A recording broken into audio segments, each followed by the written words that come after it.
audio para dar inicio a esta sesión virtual. Buenas noches, Felicita. ¿Nos podrías confirmar, por favor, el audio si está todo correcto?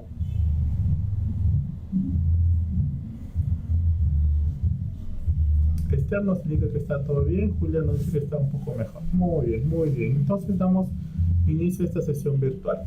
Listo, gracias Anita, gracias Julia.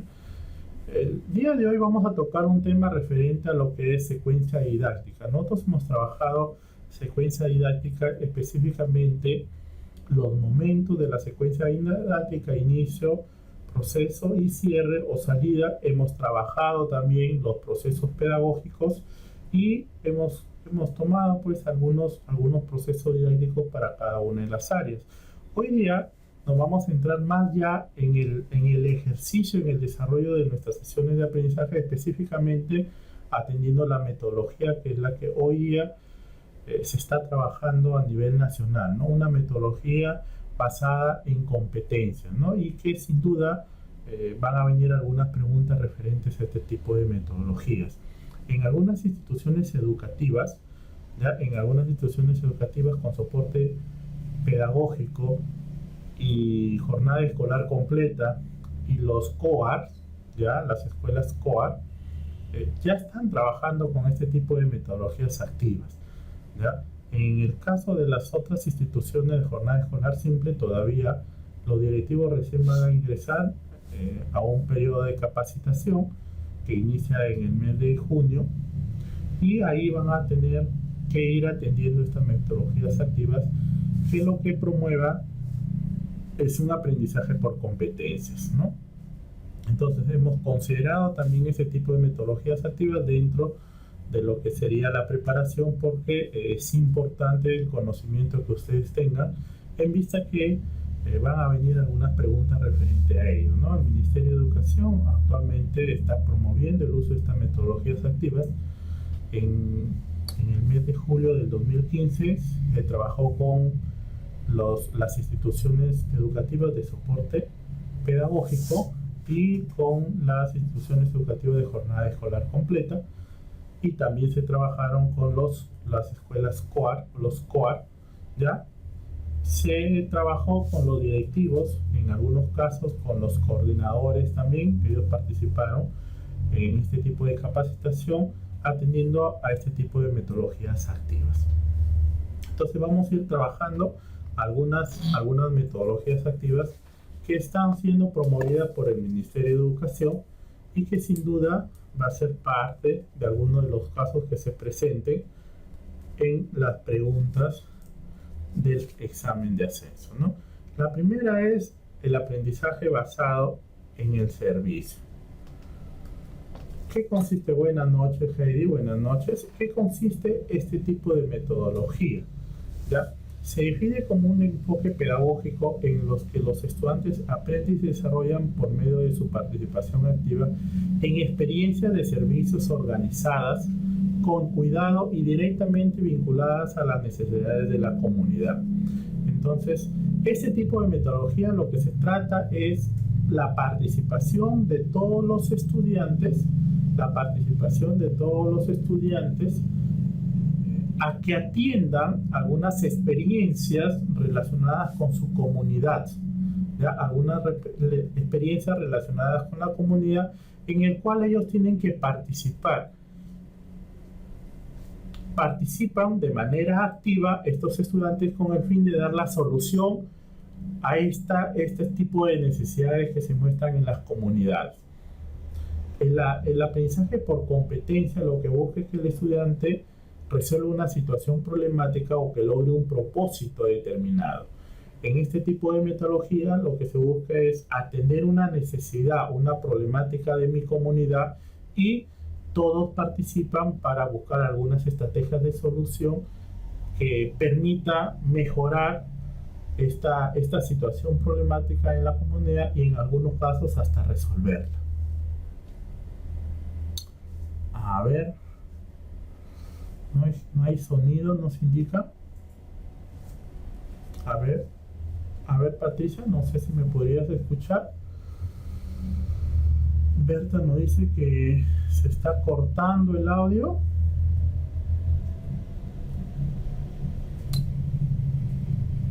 Luis nos confirma. No se escucha absolutamente nada, nos indica. A ver, no se entiende absolutamente nada, nos dice Patricia.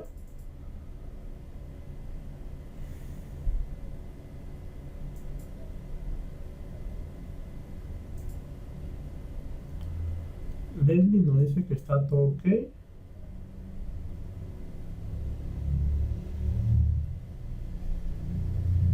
A ver.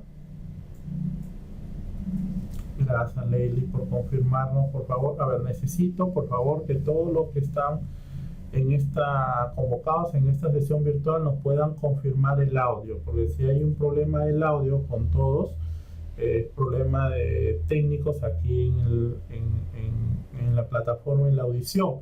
Pero si es con alguno de ustedes, el problema significa que quizás no tienen la señal suficiente, la banda ancha, o también la computadora no tiene la suficiente memoria para poder ejecutar la plataforma y ver el video, ¿no? Por eso es que a veces se entrecorta, ¿no? Por eso quisiera, por favor, que me confirmen el audio. Luis Paliza nos dice que está todo ok. Felicita también nos dice que está todo ok. Berta, no es de la plataforma, Berta. Lo que sucede es que necesitamos, ustedes saben que esta es una grabación en vivo y para ello necesitamos que nuestras computadoras tengan como mínimo 4 megas, ¿no? 8 megas, y es necesario hasta 8 megas. Los que tienen más de 8 megas no van a tener ningún problema. Igual, necesitamos también una computadora que tenga un procesador mínimo, una i3, ya con una memoria de 4 gigas. Entonces, si tenemos este tipo de computadora, yo pienso que no debe tener ningún tipo de problema, ¿no? Porque automáticamente la transferencia de los datos pueden ser cargadas en tiempo real. Pero si es que tenemos lo contrario a ello, ya sea por la señal, o ya sea por la computadora, o ya sea por la memoria, entonces sin duda se va a entrecortar, ¿no? Porque no es un video grabado. Cuando es un video grabado, se envía el video automáticamente a su computadora, y su computadora, como ya está grabado en su máquina, entonces se puede ejecutar. Pero como es en tiempo real, hay que enviar la transferencia de este video, ¿ya?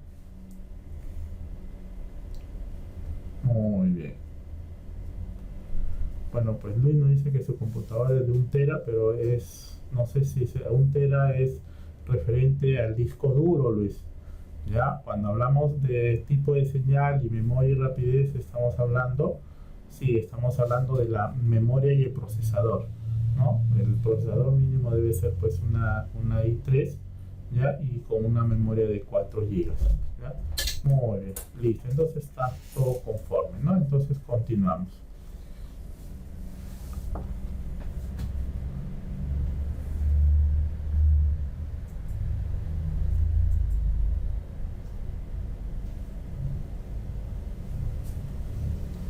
Listo, muy bien. Ahora sí, continuamos, por favor.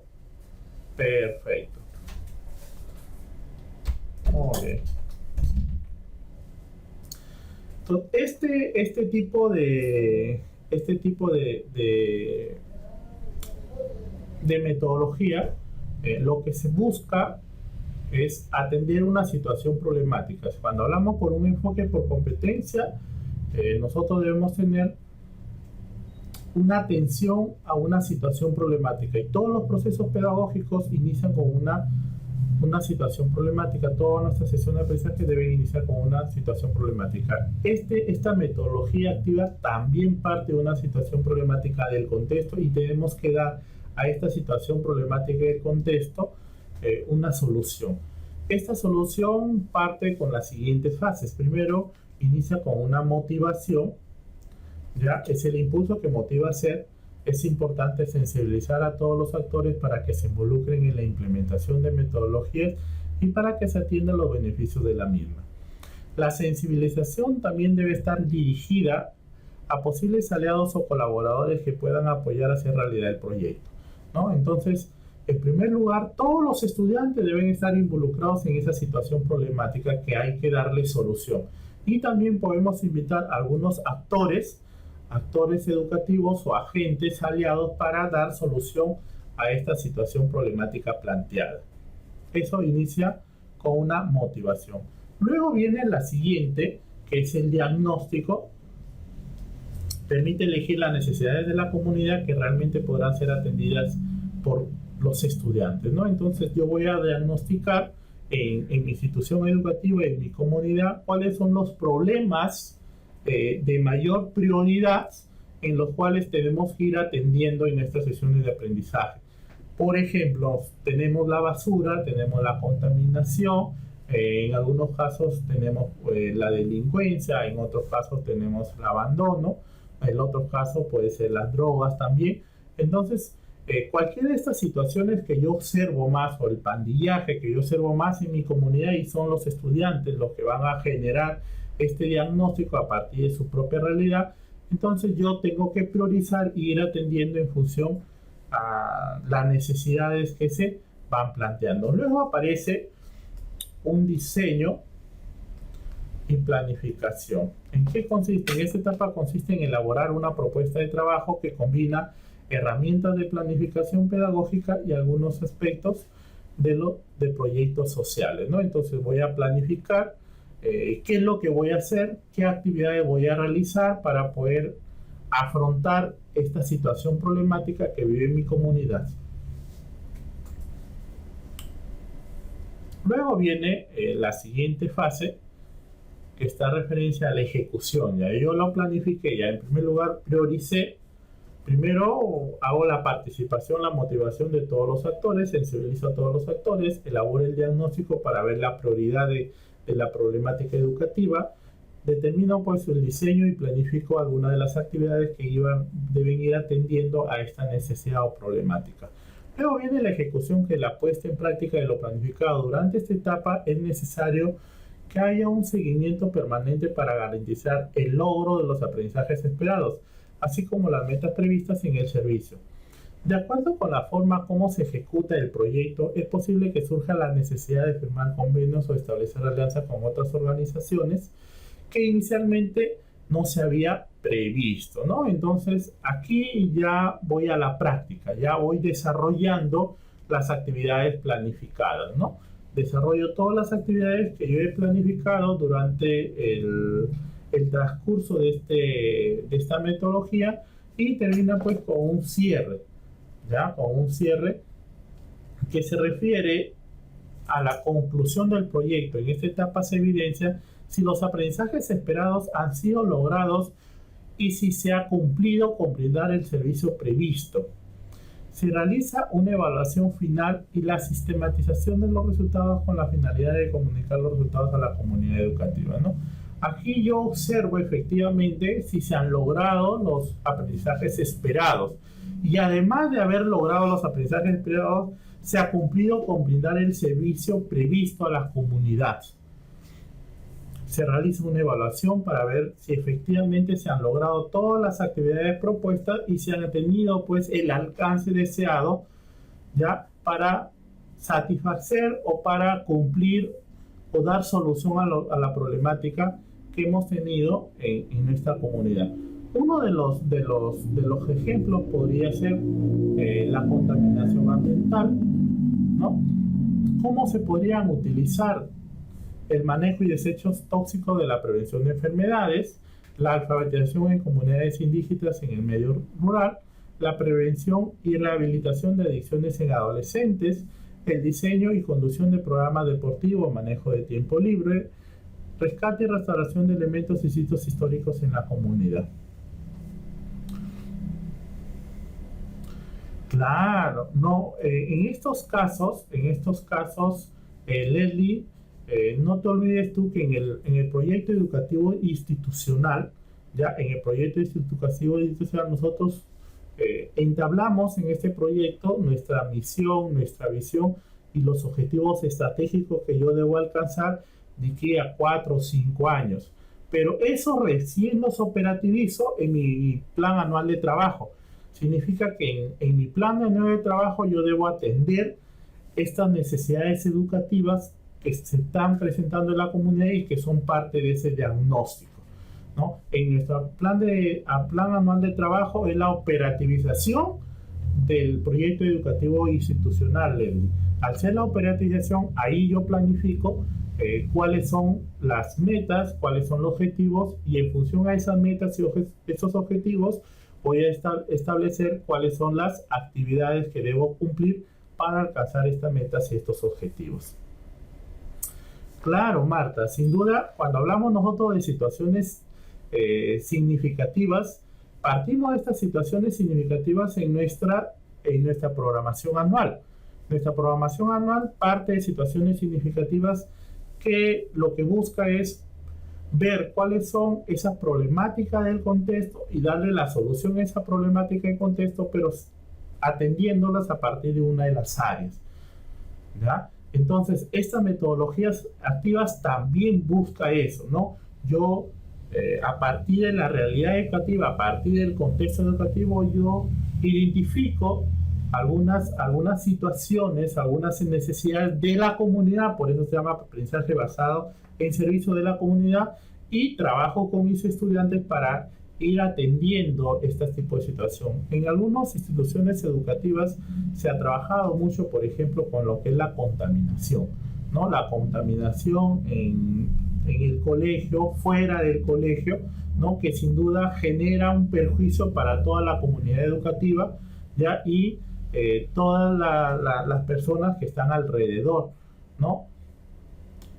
En función a ello se han venido trabajando este tipo de metodologías con la finalidad de concientizar a la población del daño que se está ocasionando con este tipo de contaminación y disminuir el tipo de contaminación, ¿no?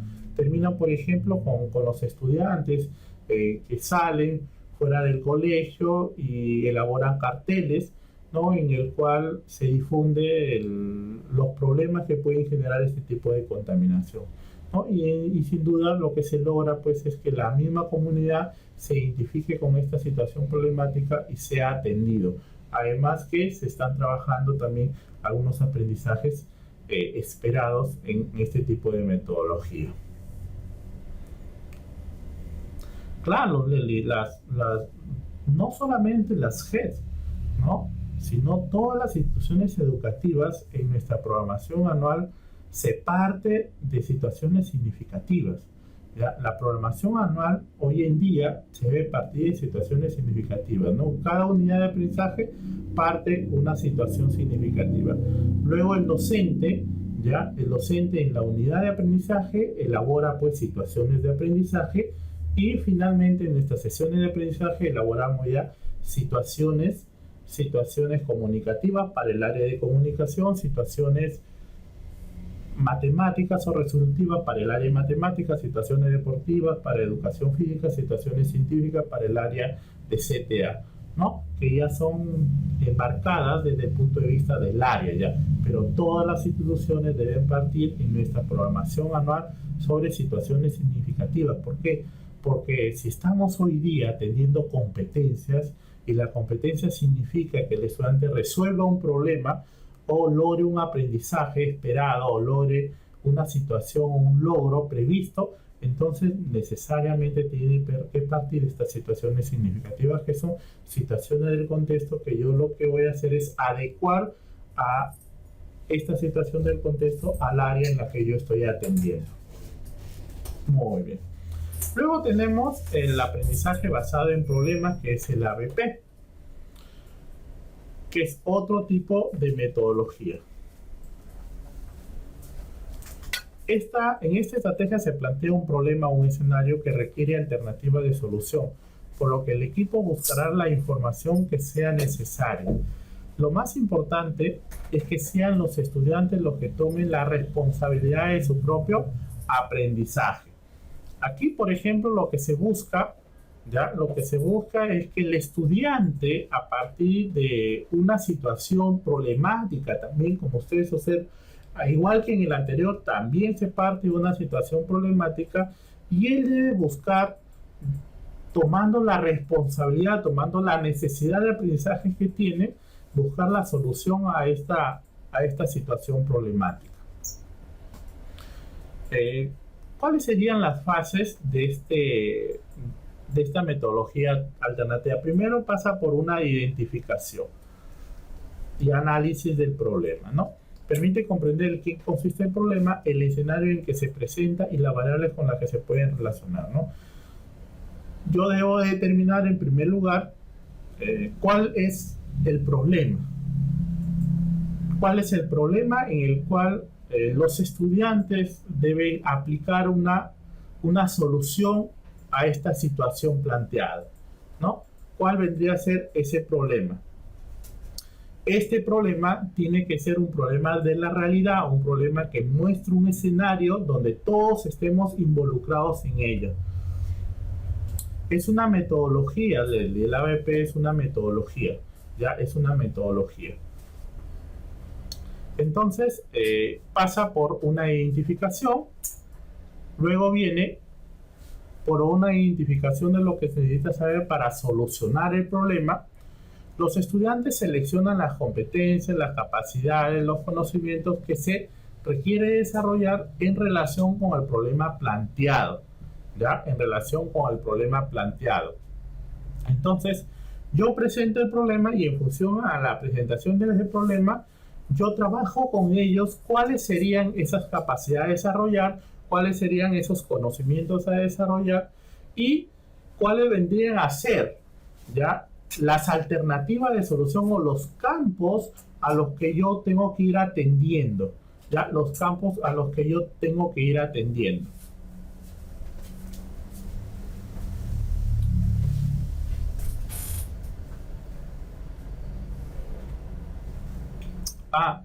Leli, estos que estamos trabajando nosotros son metodologías activas. Se le llaman metodologías activas porque lo que parten es de situaciones problemáticas en el cual el estudiante debe dar solución a esa situación problemática. ¿Y por qué se le llama metodología? Porque indica que tiene un proceso, ¿ya? Tiene un proceso para poder desarrollarlas. ¿Ya? No es que, a diferencia de una estrategia, que yo puedo utilizar, por ejemplo, una estrategia de comprensión, elaborar un organizador de información, estoy trabajando con una estrategia, estoy trabajando, por ejemplo, el trabajo en equipo, es una estrategia, ¿ya? Que yo puedo realizar, ¿no? En busca de que los estudiantes que muestren mayores habilidades puedan trabajar con aquellos que tienen dificultades. Mientras que en este tipo de metodología no, hay un proceso de esa metodología para poder alcanzar una solución o poder llegar a un producto final. Es un proceso. Sí, efectivamente también el estudio de caso, Luis, también es parte de este tipo de metodología que también tiene un proceso, unas fases en las cuales inicia con una identificación, luego un análisis, luego un diagnóstico, se realiza la planificación, se diseña, se ejecuta y se evalúa, ¿no? Entonces pasan este tipo de metodologías por un conjunto de fases a las cuales yo tengo que ir atendiendo y trabajando una por una para poder llegar a la solución de la situación planteada. Se seleccionan selección de actividades. Se seleccionan las actividades que se realizarán para solucionar el problema y los equipos y materiales. Y el cronograma, elaboración de un cronograma en el cual se organiza temporalmente las actividades seleccionadas. Si es necesario, también se indica los responsables de esta actividad. Entonces, este tipo de metodología no es que se trabaja ya en un momento determinado, sino que engloba un conjunto de actividades y que tienen un cronograma, ¿no? Establecido de lo que se va a trabajar en cada uno de ellos.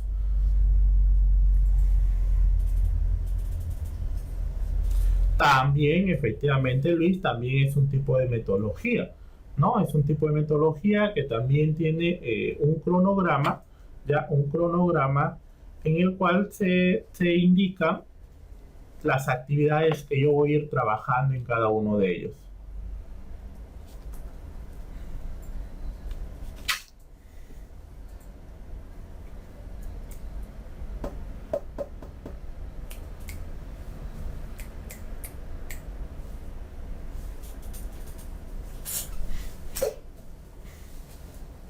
Luego tenemos la ejecución de las actividades según el cronograma.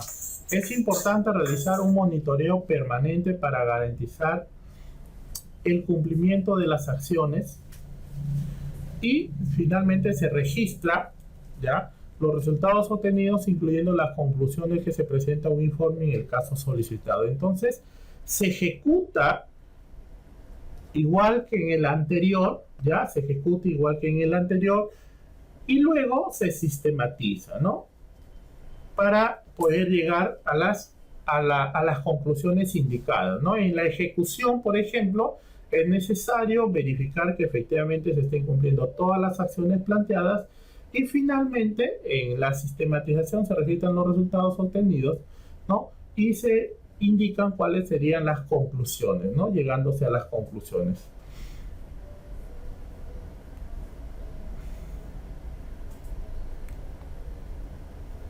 Finalmente, bueno, pues tenemos con la evaluación final, se verifica si se llegó a la solución del problema y si se desarrollaron los aprendizajes previstos. Igual también que en el aprendizaje basado en servicios, también termina con una evaluación, ¿ya? Termina con una evaluación final para ver si efectivamente se han logrado solucionar el problema planteado y se han logrado también los aprendizajes previstos al inicio de esta metodología.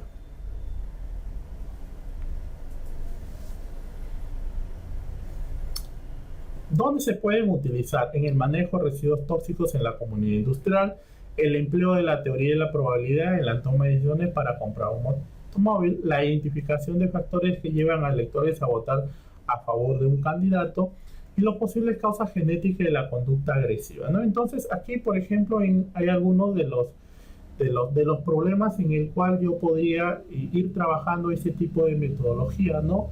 Hoy en día, por ejemplo, que tenemos las elecciones presidenciales, ya en las elecciones presidenciales, sin duda, podemos trabajar algo referente a la selección o a las propuestas, en el caso de comunicación, la propuesta de los candidatos, en el caso de matemática, tabla de frecuencia con gráficos estadísticos, en el caso de formación ciudadana, todo sobre democracia, en el caso de ciencias, sobre la contaminación ambiental que generan ese tipo de acciones de los candidatos, ¿no? Entonces podemos ir abordando de diferente una de las áreas.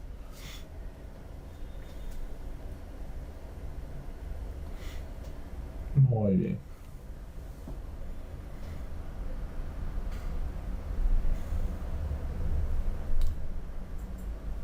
En algunos de los folletos de rutas se han considerado algunas de estas metodologías, Luis, ¿no? Pero el Ministerio de Educación recién, pues, a mitad del año, en el mes de julio, trabajando con los especialistas de México, que son los que están llevando a cabo este sistema curricular por competencias, vieron necesario trabajar este tipo de metodologías, ¿no? Y hubo una capacitación con algunos directivos, ya específicamente con aquellos que están llevando alguna estrategia para mejorar la calidad educativa, que son las escuelas con soporte pedagógico, las escuelas con GETS, ¿ya? Y las escuelas que tienen los COAR, ¿no? Entonces, a esas escuelas ya han iniciado con el trabajo de estas metodologías activas en el trabajo pedagógico que realizan, y recién con los docentes, con los directivos, que vienen los líderes pedagógicos, van a trabajar con ustedes en las escuelas de jornada escolar completa cuando inicien la especialización en gestión educativa y liderazgo pedagógico recién en el mes de junio.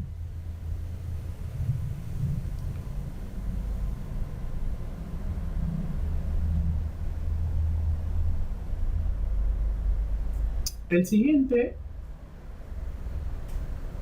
es el estudio de casos. Ya, el siguiente es el estudio de casos. Como tercera metodología alternativa, entonces tenemos el estudio de casos. Un caso es un relato de descripción de una situación acaecida en la vida de una persona, familia, grupo o empresa.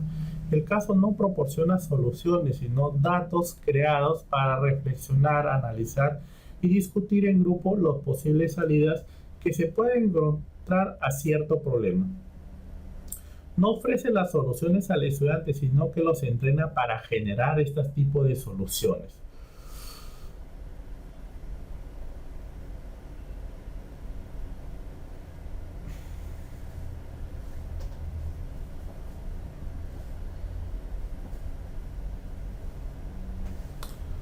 A ver, ¿qué pasó, Humberto? Hay un problema, nos indica Humberto por acá. A ver, buenas noches, Mariela. ¿Cómo está? Buenas noches, Mariela. César nos indica la banda ancha. A ver, Luis nos indica que hay un tema que ha sido tocado ayer. Listo.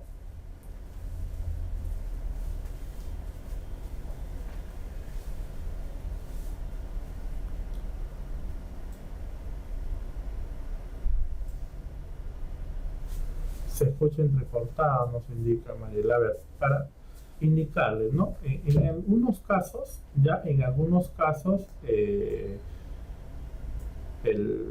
el tema del audio está básicamente en función a la señal que yo tenga del internet, ¿ya?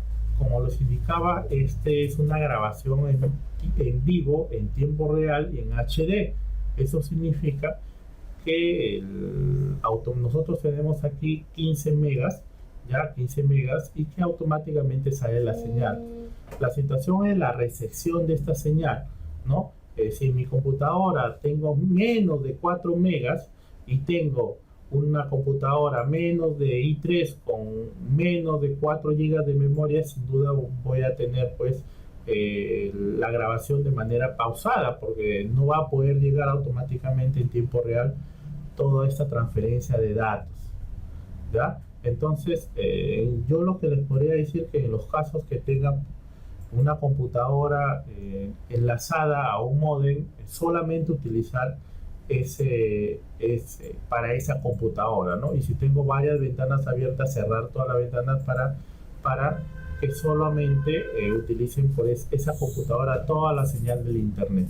Ahora, si es que tienen otras computadoras prendidas, sin duda la cantidad de señal va a ser repartida para todos. Y si existe también una computadora que está utilizando el inalámbrico, sin duda que la cantidad de señal, si tengo 4 megas, automáticamente lo va a bajar a 2 megas, ¿no? Entonces, lo que hay que hacer es evitar este tipo de situaciones en mis computadoras, ¿ya? Es por eso que a veces no llega en tiempo real toda la transferencia de los datos, ¿ya? Muy bien, gracias, Leli, por favor, ¿no? Entonces, eso hay que tener en cuenta. Listo. Ahora, se está grabando las sesiones.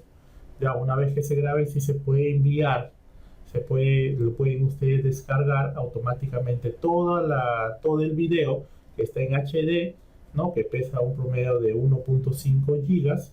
Ya lo descargo en la computadora, demora un promedio de 10 a 15 minutos. Una vez que lo tengo en la computadora y lo ejecuto, automáticamente se ve normal, ¿no? Porque ya lo tengo guardado. Pero ahorita lo que estamos haciendo es en tiempo real y automáticamente se transfieren los datos. Todos los datos tienen que ser transferidos en cada una de sus computadoras. Y si es que no tengo mi computadora ese soporte, sin duda no va a poder llegar de esa manera. Y más ahorita, bueno, pues de 7:30 hasta las 8:30 de la noche, hay más cantidad ya de usuarios en el internet que también disminuye la señal, ¿no? Muy bien, entonces continuamos.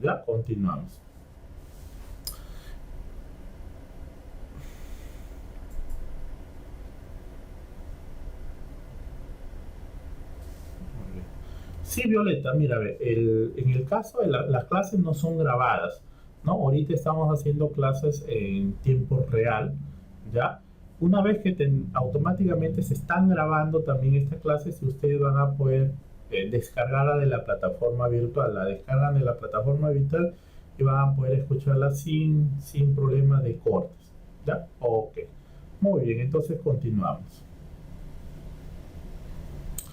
El caso, lo que se trata cuando yo presento un estudio de caso es tener en primer lugar una parte real del caso.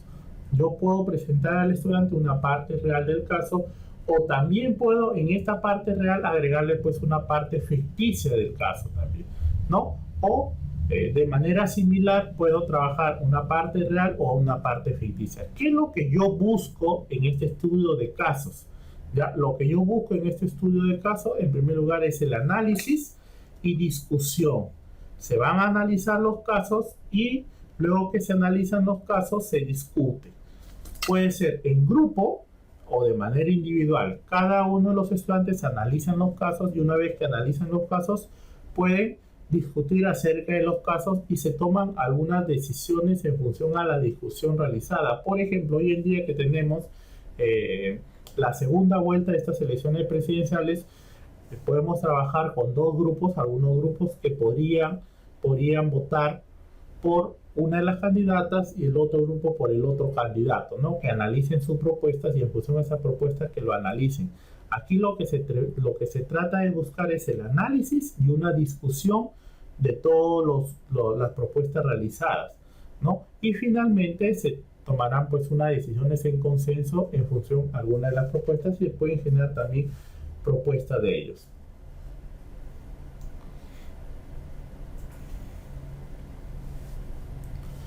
¿Qué es un caso? Es una representación selectiva de una situación real o no real ya acontecida que presta a diversas interpretaciones fundamentales o conclusiones o soluciones. ¿Qué no es un caso? Toda historia no es un caso, una anécdota tampoco es un caso, un cuento o una novela tampoco es un caso, un ejercicio relacionista tampoco, un único procedimiento tampoco es un caso. Entonces el caso es una representación de la realidad o que viene involucrada también con una parte ficticia de esta realidad que yo la puedo ir cambiando, la puedo ir arreglando, pero que lo que busca es que el estudiante que se genere en el estudiante un análisis y una discusión acerca del caso presentado, ¿ya? Cuando se realice esa discusión, lo que estamos generando en el estudiante es la capacidad de desarrollo de habilidades comunicativas, el lenguaje, ¿no? Ustedes saben que el lenguaje nos indica el nivel de pensamiento lógico que tenemos. ¿Por qué? Porque para yo comunicar algo necesito hacer un relato de este algo, necesito tener una coherencia, un orden lógico en ello. Eso significa que yo voy a tener pues desarrollado este pensamiento lógico, ¿no? Y eso es lo que tratamos de buscar con este estudio de casos. Muy bien, Luis, ¿no? Por ejemplo, los problemas ambientales podemos ir trabajándolo, ¿no? O algunos problemas que se están tocando en la realidad, ¿no? Por ejemplo, la delincuencia, podemos tocar sobre la delincuencia, quiénes están a favor, quiénes están en contra, o algunas situaciones de controversia entre unos y otros, por ejemplo, ¿no? Entonces, esos son algunos de los casos que se podrían tocar en alguna de las áreas para ir desarrollando en el estudiante esa capacidad de análisis y generar algunas habilidades comunicativas en la discusión, que vendría a ser una argumentación, conjeturar, ¿no? Analizar, formular.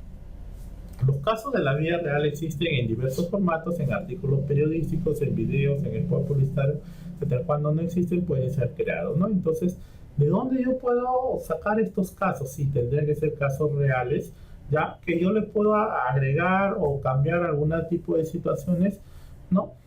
Para ir trabajándolos con el nivel y con el grado al cual yo voy a ir atendiendo también, ¿no? ¿De dónde puedo sacar estos casos? Generalmente pues aparecen en los periódicos, ¿ya? Como principales noticias, otros aparecen en algunos videos, ¿ya? También de algunas noticias, entonces otros los puedo descargar de internet. Ustedes saben que en la televisión ahora todos están mezclados relacionados a lo que sería plataformas virtuales. Entonces todo lo que pasa en las noticias en vivo yo lo puedo descargar desde mi casa en internet, ubicándole la fecha y acerca de qué noticias se está hablando, ¿no? Entonces yo lo descargo y con ello yo puedo ir trabajando. También selecciona y construye el caso. Se tiene que plantear qué es lo que sucede, cuál es el asunto o problema, quiénes están involucrados en la situación que se enfrenta y cuáles son los conflictos, ¿no? Cada uno de estos casos, ya en cada uno de sus casos, lo que se trata es de atender o enfrentar una situación problemática. Igual que en los casos anteriores o igual que en las metodologías anteriores, todo es parte de situaciones problemáticas. Porque lo que se busca es que el estudiante resuelva situaciones problemáticas, y si quiero que resuelva situaciones problemáticas, debo partir de las situaciones problemáticas. Entonces, parto de una situación problemática y en función de esa situación problemática busco, analizo información, discuto información y logro un consenso con los estudiantes para dar algún tipo de solución a este caso, ¿no? Se examina el caso para tener una idea clara de la naturaleza, de los conceptos implicados o de las ideas claras. Claro, muy bien, Luis. Uno de ellos podría ser las elecciones presidenciales, ¿no? Y lo podemos trabajar desde varias áreas. Se recoge información sobre el caso, se revisa bibliografía, se observa videos, se realizan entrevistas, con la finalidad de reunir información que permite encontrar la salida de la situación planteada del caso. Muy bien, Berta, lo que buscamos hoy en día es que los estudiantes sean resolutivos, siempre deben ser situaciones, siempre un verbo debe partir con situaciones problemáticas, y lo que buscamos es que nuestros estudiantes logren desarrollar esa capacidad resolutiva que deben tener. Entonces tengo que plantear situaciones problemáticas y a partir de ello pues generar esa capacidad crítica y reflexiva, como nos dice Leslie, ¿no? Las tareas pueden hacer con equipo de trabajo o en casa, o reunir información sobre el caso, pero desde el punto de vista diferente, siempre y por un descubrimiento. Muy bien, Luis, aquí tenemos una de las teorías de Brunner, ¿no? Que ellos descubran sus propios conocimientos, ¿no? Sus propios aprendizajes. Entonces, siempre en este estudio de caso va a haber una controversia, ¿ya? Una controversia de un grupo frente al otro, ¿ya? Y lo que se trata es de que todos se involucren en esa controversia, de que todos busquen información acerca de ello y que argumenten sus ideas, ¿no? Aquí, como le digo, lo que se está buscando es desarrollar habilidades comunicativas, ¿no?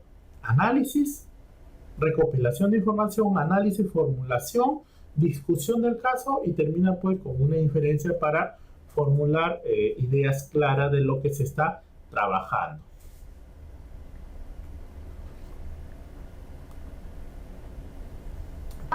Estas situaciones significativas deben ser trabajadas individualmente, Humberto, ¿no? Porque cada una de las áreas deben ir atendiéndolas.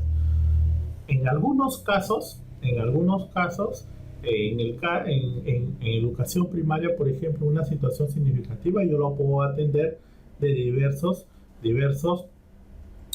áreas, ¿no? Matemática, comunicación, ciencia o personal, ¿no? Pero en el caso de nivel secundario, sin duda las situaciones significativas van a permitir o parten de la realidad de la escuela, de la institución educativa, pero no es una camisa de fuerza como sucedía antes, ¿no? ¿Se acuerdan ustedes antes que se planteaba un problema? Se planteaba un problema, por ejemplo, contaminación, ¿no? O madres embarazadas, como nos dice Luis Paliza, y todos tenían que abordar ese problema, pero por ejemplo, matemática no sabía ni cómo abordarlo, comunicación lo abordaba, ciencia lo abordaba, abordaba formación ciudadana, pero religión no lo podía abordar, o educación para el arte, educación para el trabajo, y lo que hacíamos era como una camisa de fuerza de acomodar el lugar, tratar de dar solución al problema, ¿no? Ahora, cuando partimos de situaciones significativas, ya cada docente del área puede ir atendiéndolas en función al diagnóstico que ha realizado en la institución educativa y de ahí puede ir trabajando. Lo que sin duda algunas situaciones se van a poder ver en matemáticas, otras la misma situación se podrían ver también en comunicación, otro tipo de situación se puede ver en ciencia, ¿no? Pero generalmente va a pasar eso, ¿ya? Pero no que yo plantee una situación y que todas las áreas lo puedan trabajar, ¿no? Porque ahí sí estaríamos trabajando ya lo que hicimos anteriormente cuando estábamos en un plan curricular por objetivo, donde yo planteaba un problema y todos teníamos que abordar ese problema en un bimestre, y en el siguiente otro problema, y todos los abordábamos de esa manera. Muy bien. Discusión sobre el caso. Cada equipo de trabajo expone su punto de vista sobre el caso. a partir de la información recopilada en la etapa anterior, se presentan argumentos a favor, en contra, sustentos que justifican la posición adoptada.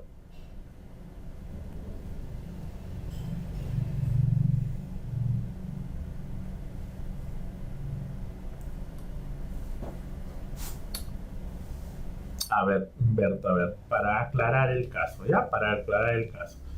Humberto, la situación del contexto, ¿ya? La situación del contexto sí puede tomarlas varias, varias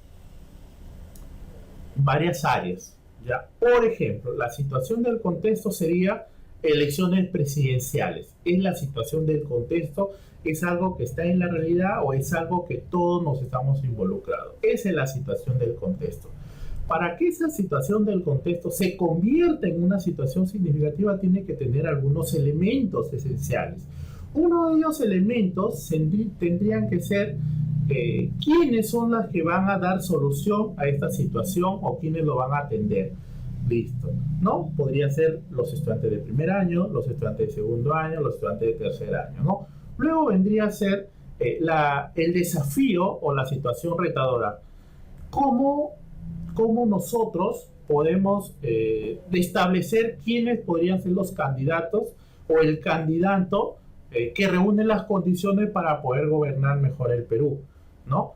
Listo. Y luego vienen otros elementos esenciales también. Uno de ellos es el campo temático. Y el campo temático, yo por ejemplo en matemática lo podría trabajar esa situación abordando de tablas estadísticas o gráficos estadísticos, comunicación desde las propuestas de los candidatos, ¿no? Formación ciudadana de la democracia.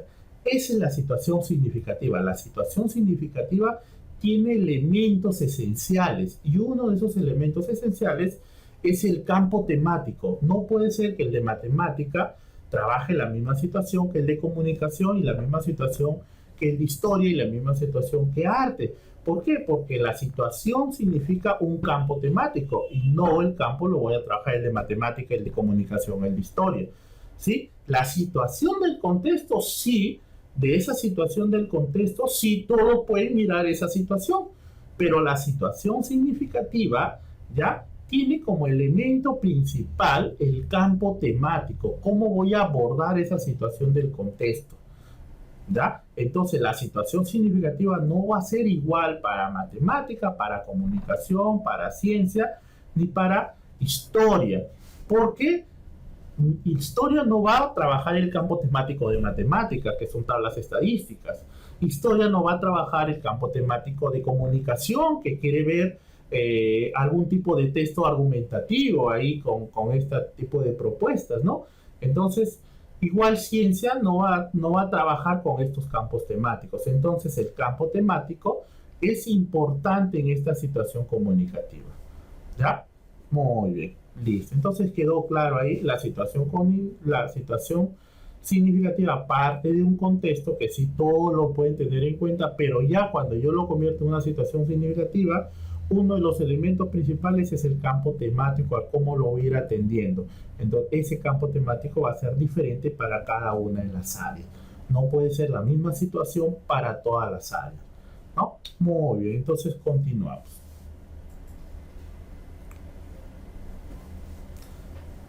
Claro, por eso, Ana, la situación del contexto lo podemos ver todos los de las áreas, vemos elecciones presidenciales.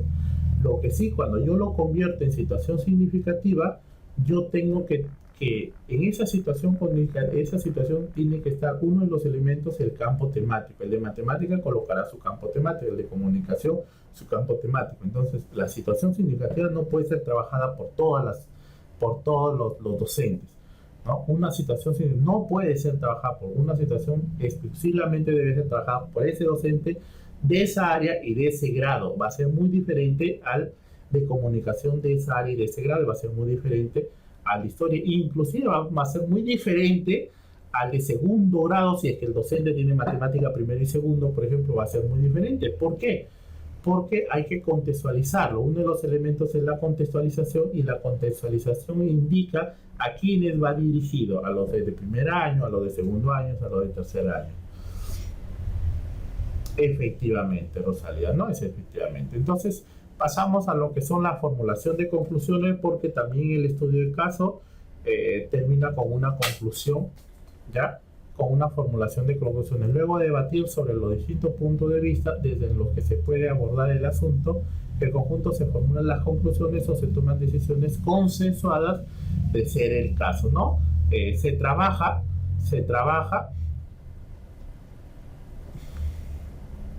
Muy bien, gracias Leslie por hacernos recordar cuáles son esos elementos importantes que deben tener la situación significativa. Muy bien.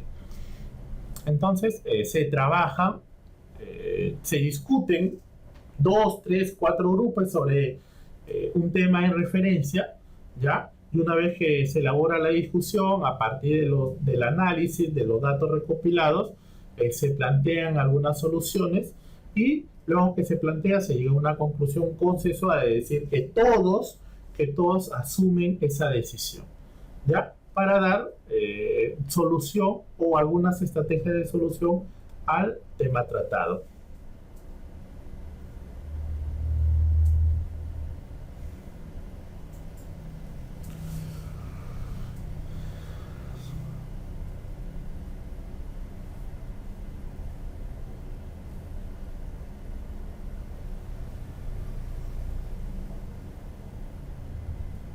Muy bien. Ahora sí pasamos a lo que sería la investigación de tópicos. Ya, la investigación de tópicos.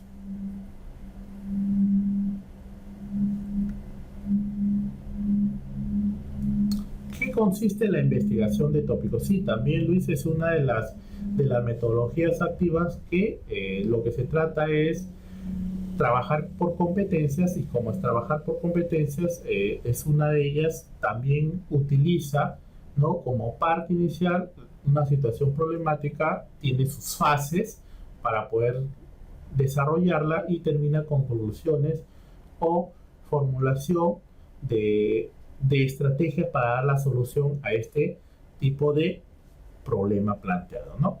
Es una estrategia que permite a los estudiantes conocer el mundo de distintas maneras y según sus niveles y posibilidades. Permite tener un contacto directo con el entorno, aprender a formular problemas, negociar los propósitos de investigación, procesar información, contratar hipótesis y formular algunas conclusiones. Igual que en los anteriores, también, igual que en los anteriores,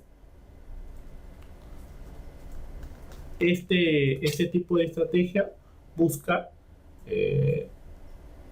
tener un contacto con la situación real, con la situación real, y a partir de ello dar una solución a esta situación real.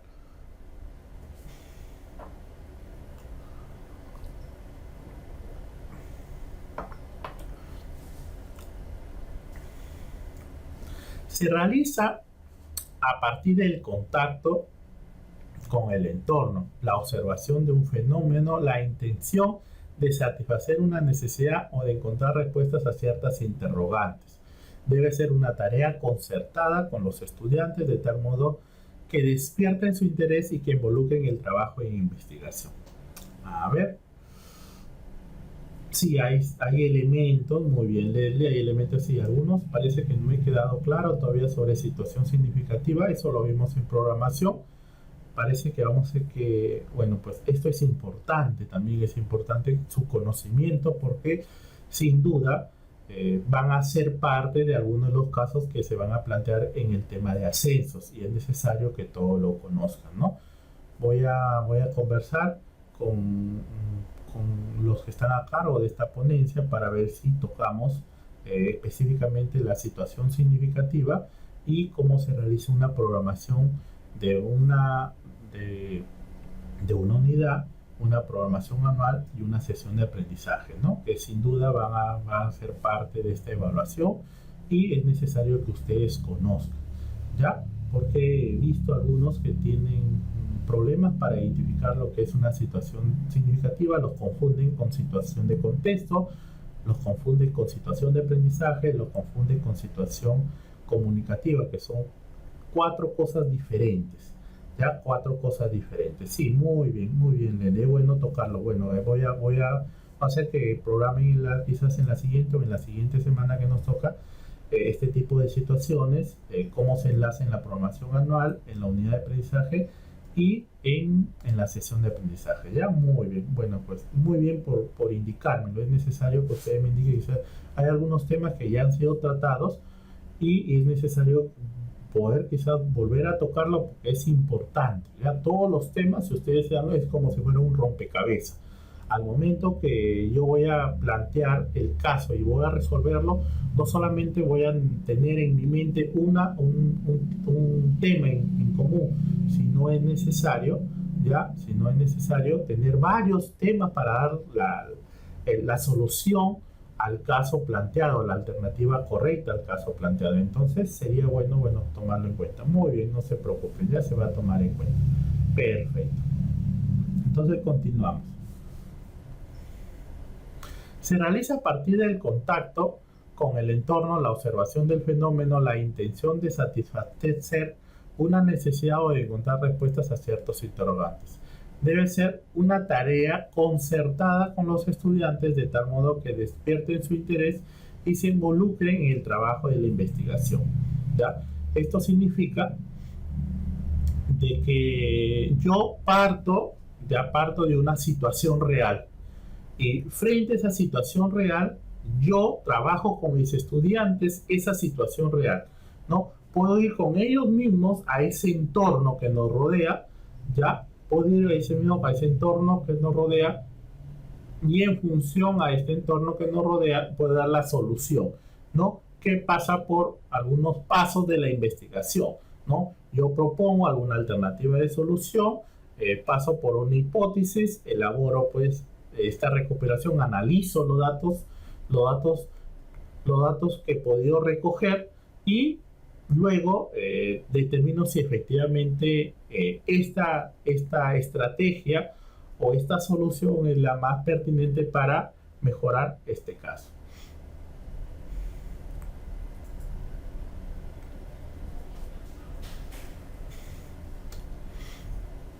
A ver, aquí Juan nos indica, nos hace una pregunta, si el plan lector se trabaja por ciclo, por aula o por nivel, dependiendo.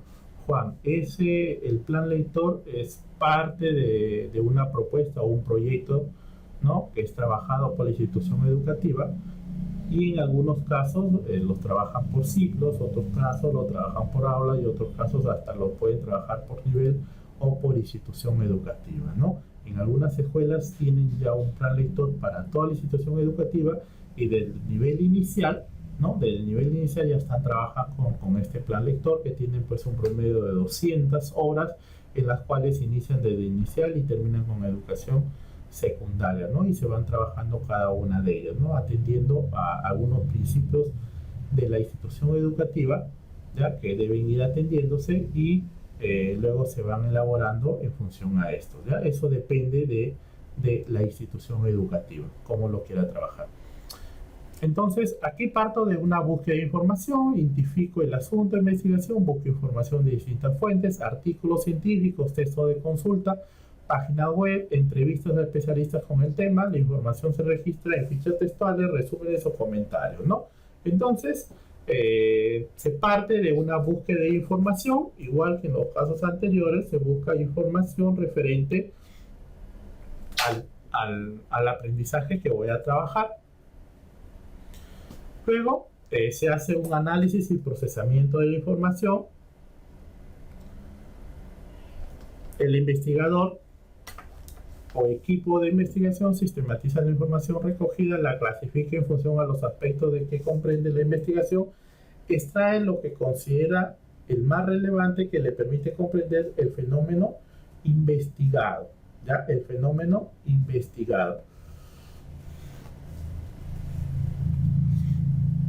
Y luego que se analiza ya la información, se formulan las conclusiones, ¿no? Se formulan las conclusiones, ¿no? Una vez que se ha procesado la información, se ha comprendido cabalmente el tópico de investigación, se redactan las conclusiones en las que ha llegado el investigador o el equipo de investigación. Estas conclusiones se refieren a aspectos esenciales del fenómeno investigado, de la situación planteada. Termina pues con una evaluación, igual que en todas las metodologías, termina con una evaluación, se da por durante todo el proceso de investigación para superar las dificultades que se presentan y al final para verificar si se alcanzaron los logros, ¿no?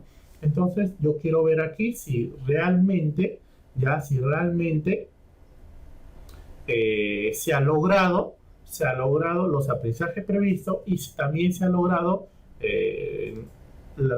la estrategia planteada para dar solución a esta problemática. Esta metodología es bastante versátil, pues se pueden utilizar en las distintas áreas curriculares, especialmente para desarrollar las competencias vinculadas con la investigación y el manejo de investigación en comunicación. Se puede investigar sobre tópicos de literatura, en historia, geografía y economía, sobre conflictos bélicos, cultura financiera, ¿no? Entonces, yo toco un tema en especial, por ejemplo, en ciencia, yo puedo tocar sobre algún tipo de virus, ya que se da en la comunidad educativa y que es necesario poder ir abordándolo, ¿no? Entonces son algunos temas, ya algunos tópicos que yo puedo trabajar de diferentes áreas, investigo sobre esos tópicos, analizo la información, formulo las conclusiones y termino con una evaluación. En ciencia y tecnología en mente sobre el equilibrio ecológico, el cuidado del agua, las enfermedades e infectos contagiosas, etcétera, ¿no? Y también, por ejemplo, en el área de matemática puedo hablar sobre algunos referentes microeconómicos. Hoy día que vemos, por ejemplo, la subida y bajada del dólar, ¿no? Porque es que el dólar hace 2 semanas estaba a un precio, actualmente ha bajado el dólar. ¿Qué puede pasar, ¿no? En función a las elecciones que han habido, ha podido subir, ha podido bajar, y por qué se da este tipo de situación, ¿no? Entonces el estudiante a partir de ello puede comprender algunos temas referentes a estos tópicos. Como quinto, tenemos las exhibiciones educativas. Así hemos hecho nosotros varias exhibiciones en nuestra institución educativa y hemos podido lograr muchos aprendizajes. El estudiante adquiere el conocimiento en espacios abiertos de aprendizaje, museos, ferias, contemplando objetos o láminas expuestas de una determinada secuencia y generalmente con comentarios de un altavoz o guía, ¿no? En cada caso manipulando el objeto. El visitante puede aprender algo, pero lo que aprende en visita no depende solo de la calidad de la exposición, sino también de la capacidad del visitante de poder observar, apreciar la exposición de manera activa, ¿no? Entonces, yo tengo una exposición, muy bien, Arturo, ¿no? Yo tengo una exposición, es necesario ya que el que está al frente utilice una metodología en el cual todos los estudiantes puedan comprenderla, y también que el estudiante elabore pues una ficha en el cual se pueda determinar pues algunas acciones referentes a lo que estamos observando, ¿no? ¿Por qué? Porque no es solamente llevarlos y mirar y que estén observando nada más, o que estén escuchando lo que dice el expositor, sino que hay que plantear algún tipo de reto a los estudiantes, y esos retos ellos deben ir a esa exposición con ese reto, ese desafío planteado en el aula. ¿Qué fases tiene? Bueno, pues tiene una fase de instalación. En esta fase se genera la idea de la exposición, la temática que se abordará y se preparan los materiales que se exhibirán. Se colocan los stands y se ordenan en ellos las piezas de exposición. Cuando la intención es exhibir los trabajos de los estudiantes, estos deben participar en la concepción y organización de la exposición, ¿no? Entonces, la primera fase, ya, muy bien, Mariela, ¿no? Nosotros utilizamos mucho estas exhibiciones educativas, ¿no? Sin duda que a veces a presión lo utilizamos porque el Ministerio de Educación pues ha dado fechas específicas para estos días, ¿no? Que serían los días del logro, pero lo que se busca ya es que a partir de este tipo de situaciones que se están dando, se trabaje con este tipo de metodologías también, ¿ya? No solamente utilizarlas para el día del logro, sino también las podemos utilizar en el aula, ya en diversas áreas, y paulatinamente, ¿no? A partir de los trabajos realizados con los estudiantes, ¿no? O en referencia a otro tipo de problemática que se plantea en la comunidad. La fase de orientación, ya, momento en que los visitantes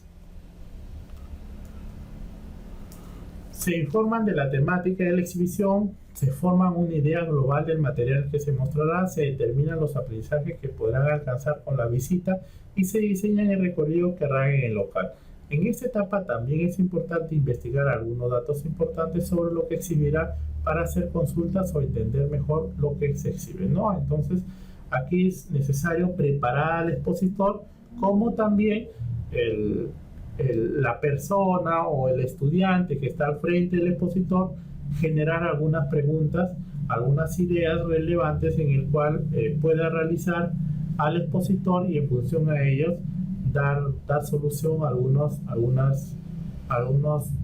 conceptos que no han tenido claro, algunas situaciones que es necesario que los tengan claro, o poder afrontar los retos o desafíos que ustedes han planteado desde el aula, ¿no? Que eso es lo que se quiere lograr. Muy bien, Arturo, la Feria de Ciencia también es parte de este tipo de exhibiciones, es una metodología activa también, ¿no? Las ferias gastronómicas, las regionales, los BENCI también. Muy bien, Berto, muy bien, Mayela, muy bien, Arturo, ¿no? Esas son ideas de algunos tipos del uso de este tipo de metodología, ¿no? Nosotros más no conocemos feria de ciencia, pero no sabemos qué metodología se está utilizando ahí, y es la metodología de exhibiciones educativas, ¿no?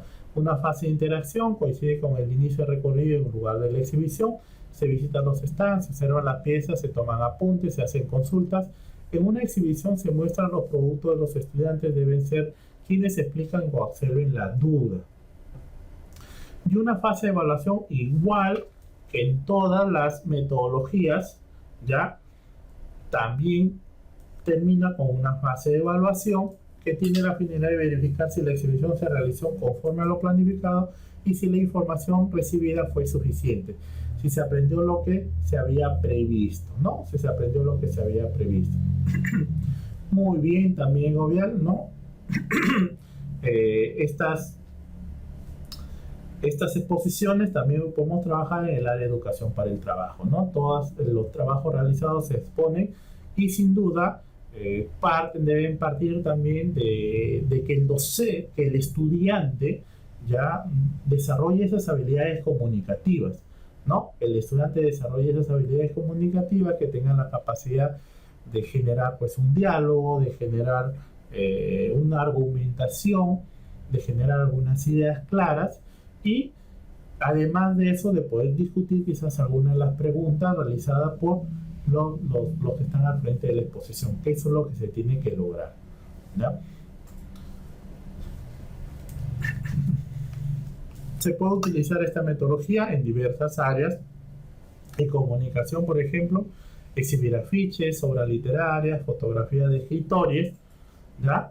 También puede ser en el área de ciencia, se pueden mostrar minerales, vegetales, fotografías de relieve, fotografías de fauna.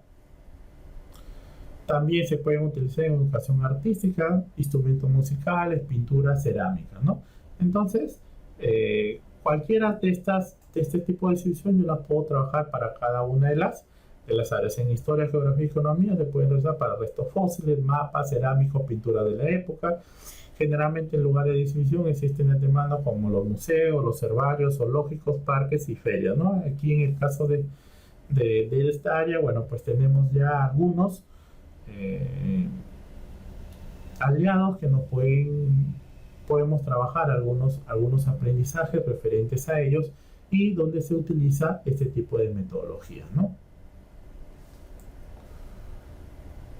Claro, muy bien, Humberto, ¿no? Lo que se busca es eso, Humberto. Con este tipo de metodologías, ya lo que se trata es de que sea el estudiante el que construya su propio aprendizaje, ¿no?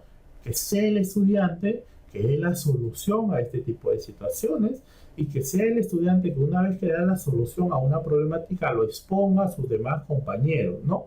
Ya sea a los de su aula o ya sea a toda la comunidad educativa, ¿no? Sin duda que ese aprendizaje de ese estudiante va a quedar pues perdurado ahí en su memoria a largo plazo, y cuando solamente lo recuerda va a tener la capacidad de poder evocarlo.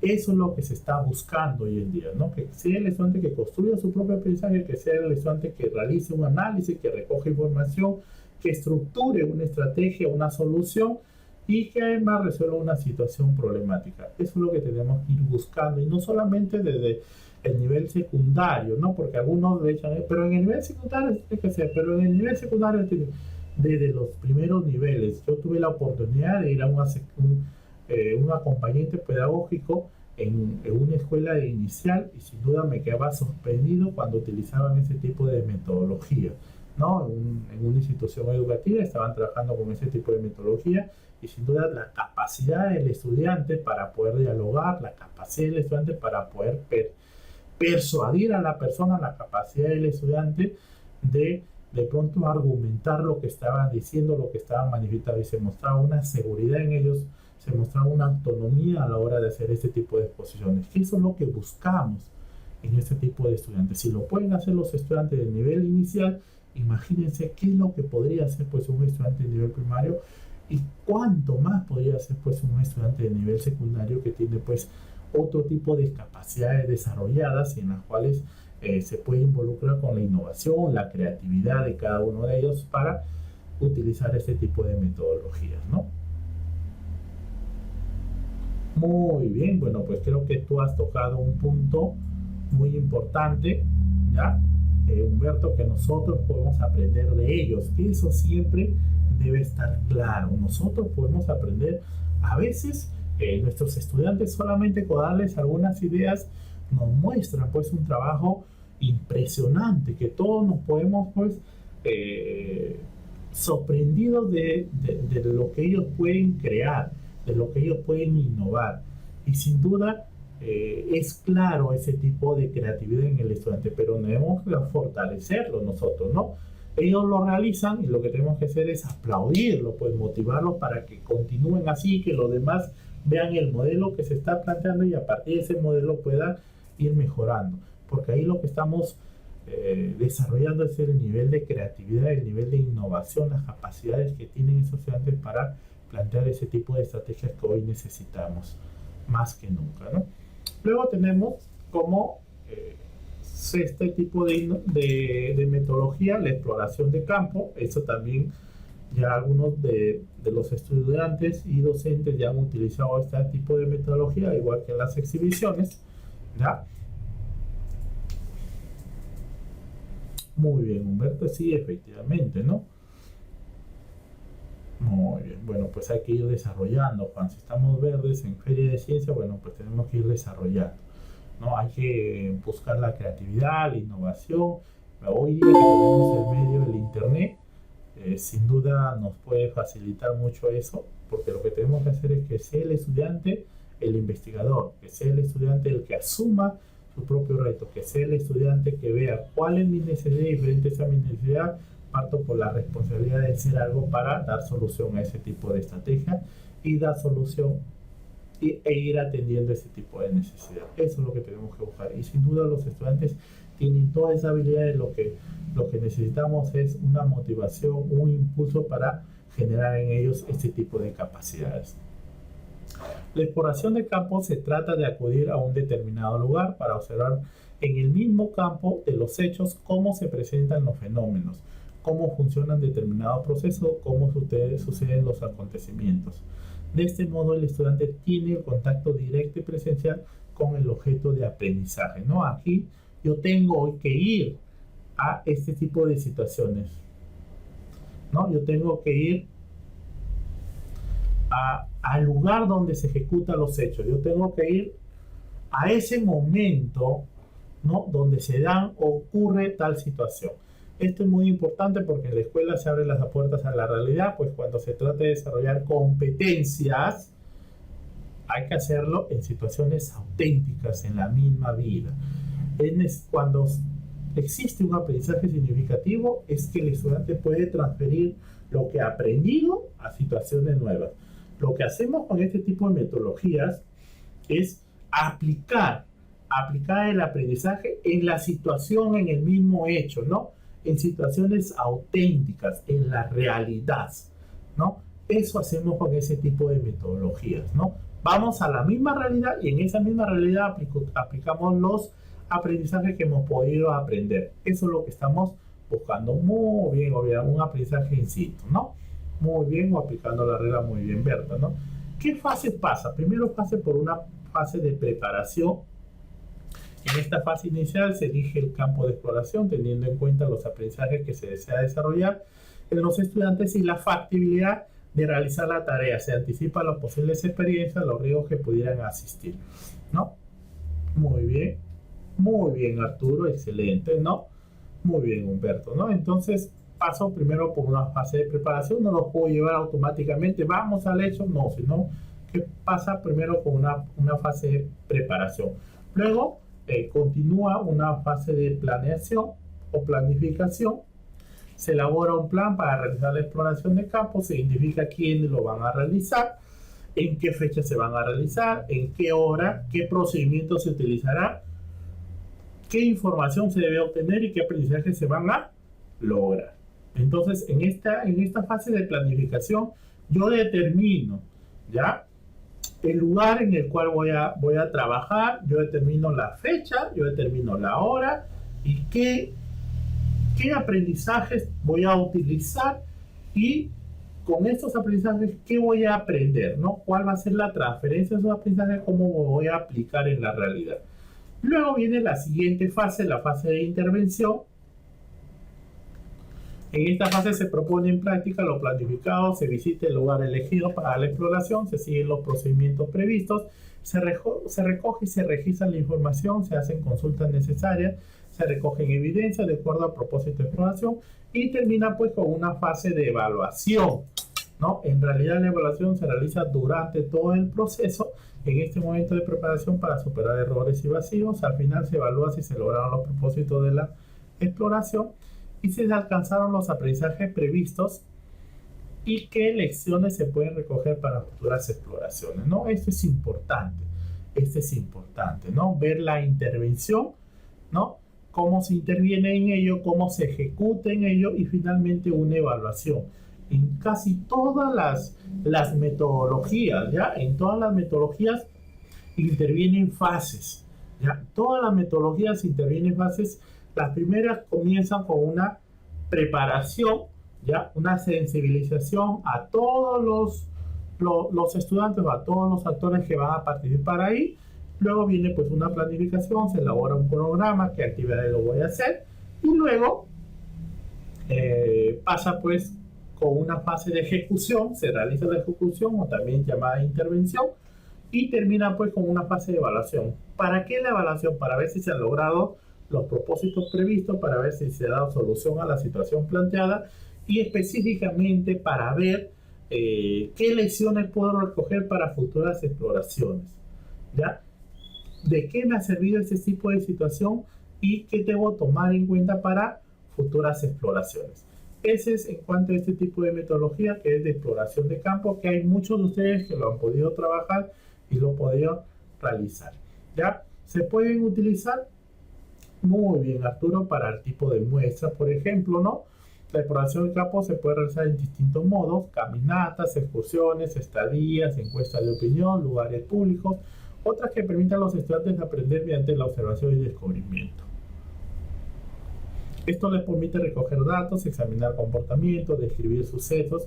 Además, se puede producir un aprendizaje incidental no previsto en la programación, pero que se produce con el contacto con la realidad. Bueno, pues Juan nos indica de que sí, Juan, mira, ve, te indico, ¿no? Estas son las metodologías que el Ministerio de Educación está promoviendo hoy en día.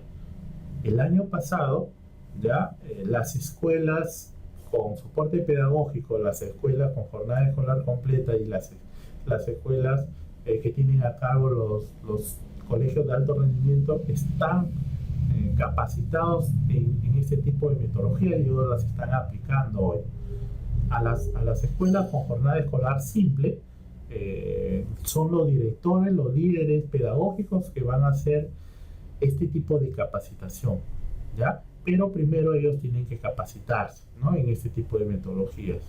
Ellos inician una especialización en gestión y liderazgo pedagógico en el mes de junio y yo pienso que a partir de esa fecha ellos ya se pueden capacitar, ¿no? Pero sin duda, alguna de estas metodologías que ya hemos visto que han sido utilizadas por ustedes también es necesario conocerlas, ¿no?, y poder aplicarlas. Yo pienso que si lo que se busca es desarrollar competencias, lo que se busca es desarrollar en el estudiante esa capacidad resolutiva, ese pensamiento crítico reflexivo, este tipo de metodologías son las que van a generar desarrollar ese tipo de competencias en nuestros estudiantes, ¿no? Y eso hay que ir trabajándolos todos, ¿no? Muy bien. Bueno, tenemos como la séptima, que viene a ser las simulaciones. También es una de las metodologías activas que están promoviendo este tipo de competencias. El estudiante desempeña un rol y actúa en torno a lo simulado analógico o digital para practicar o desarrollar capacidades de acción y decisión en situaciones de la vida real. Yo presento ya un caso y es necesario que el estudiante simule estos casos, ¿no? Muy bien, Mariela, sí, efectivamente, eso es lo que se busca con este tipo de metodología, porque en todas las metodologías que hemos trabajado hoy día, lo que se trata es de verificar el desempeño de los estudiantes, y ese tipo de desempeño se realiza a través, pues, de instrumentos como la rúbrica, pero no solamente como la rúbrica, porque la rúbrica es uno de los instrumentos que pueden medir el desempeño, pero también tenemos una escala de rango, ¿ya?, que también mide el desempeño de los estudiantes, ¿no? Muy bien, listo.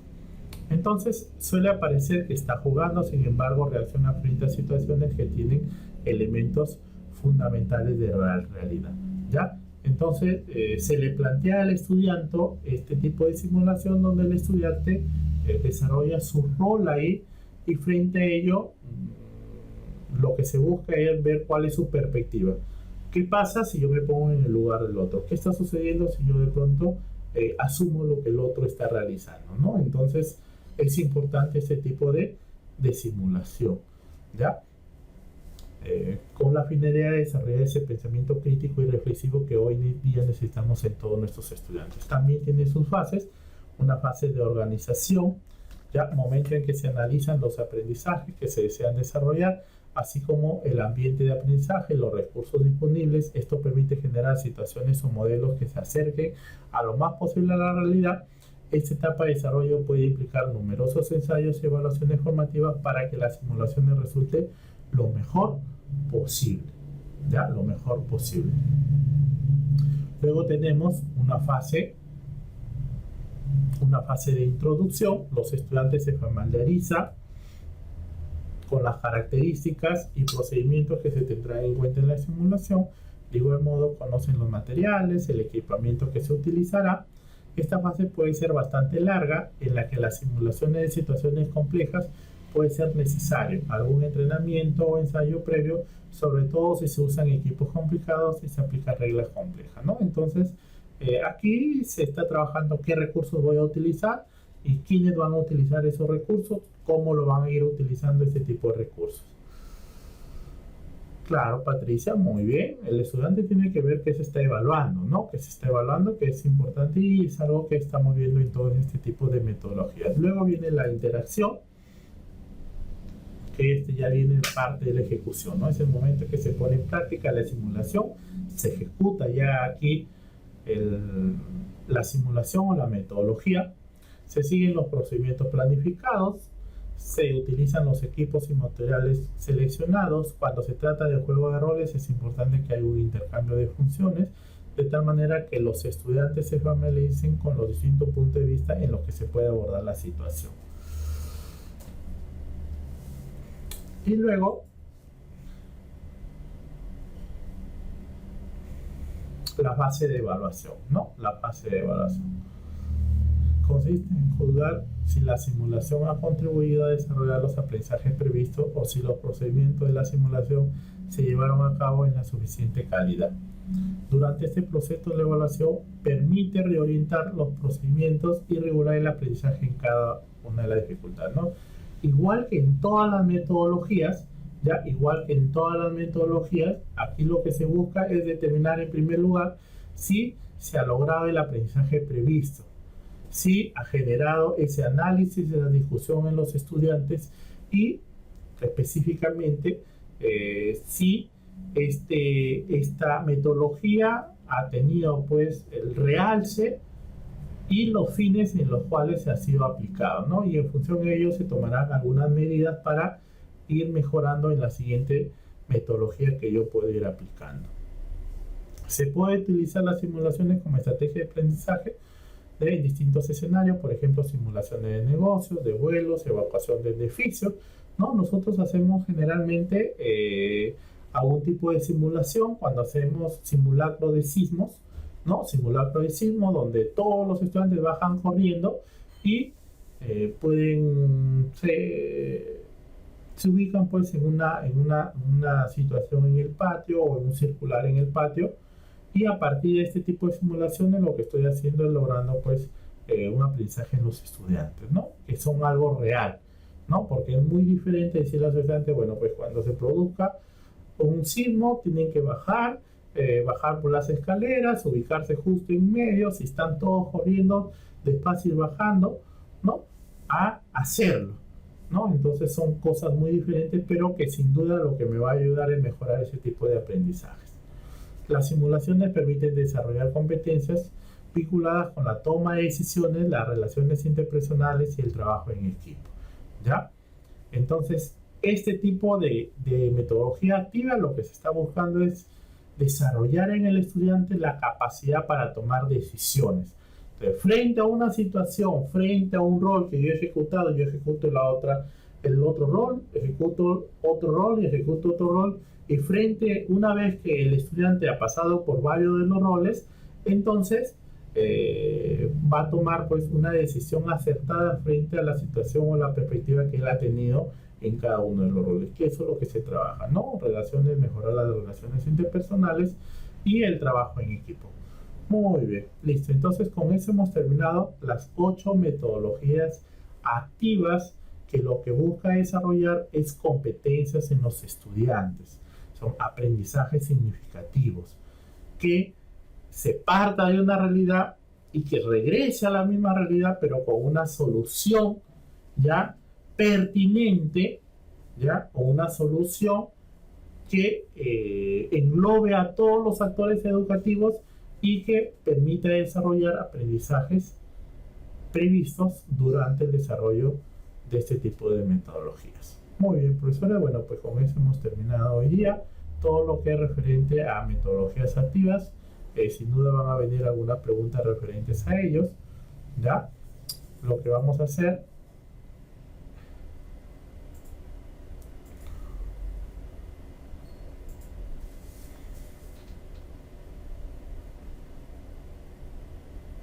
es algunas preguntas relacionadas ya al tema de hoy de metodologías activas, como les indicaba, dentro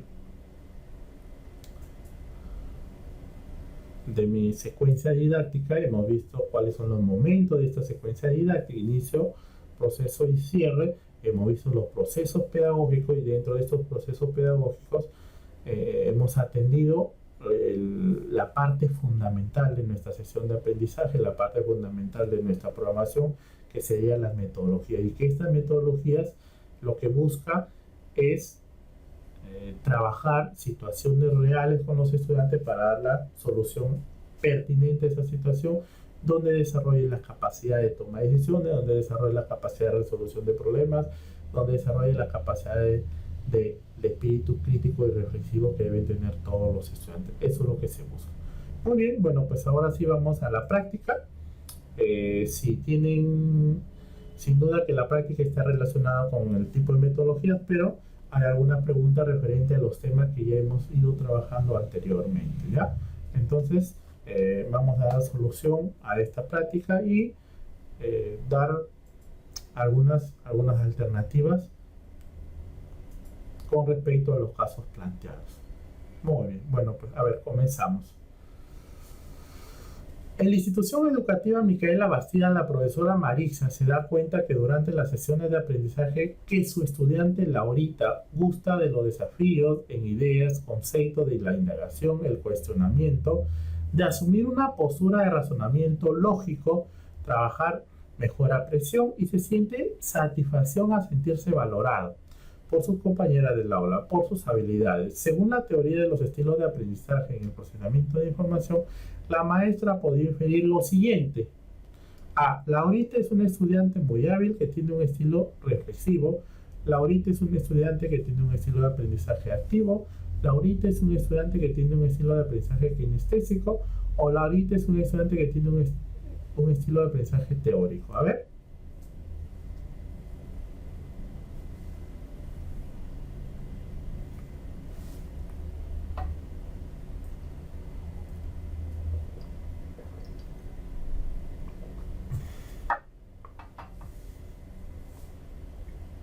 Leli nos dice la D, Rosalía nos dice la A, Luis Miguel también nos dice la A, Luis Plaza también nos dice la A, Jacqueline también nos indica la A, Berta la A, Patricia nos dice la D también, bueno pues tenemos 2D y hay 8 que nos indican la A, Giovanna también nos dice la A, César nos dice la D, bueno pues está entre la A y la D, entonces Marco también nos dice la D,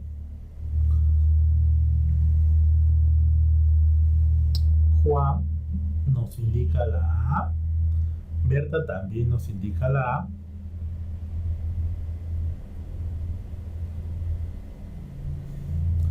y Jaide nos dice la B, bueno pues aquí hay otra que nos dice la B, Egovial nos dice la C, Ernesto nos dice la C, Arturo también nos dice, bueno acá tenemos la A, la B, la C y la D, bueno pues varias alternativas. Ya, a ver, vamos a ir analizando el caso. Ya, analizamos el caso para ver, no se olviden que en los casos, ya, todas las alternativas hacen referencia al caso. Ahí yo no puedo anulo como era pues en las preguntas literales, ¿no? En las preguntas literales planteaba yo y podía ser esta solamente y no esta, no esta, no esta, no esta.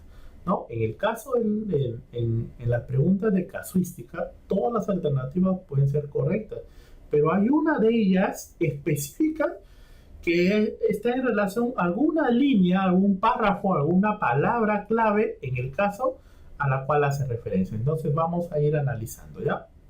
Humberto también nos dice la D, Mariela la C.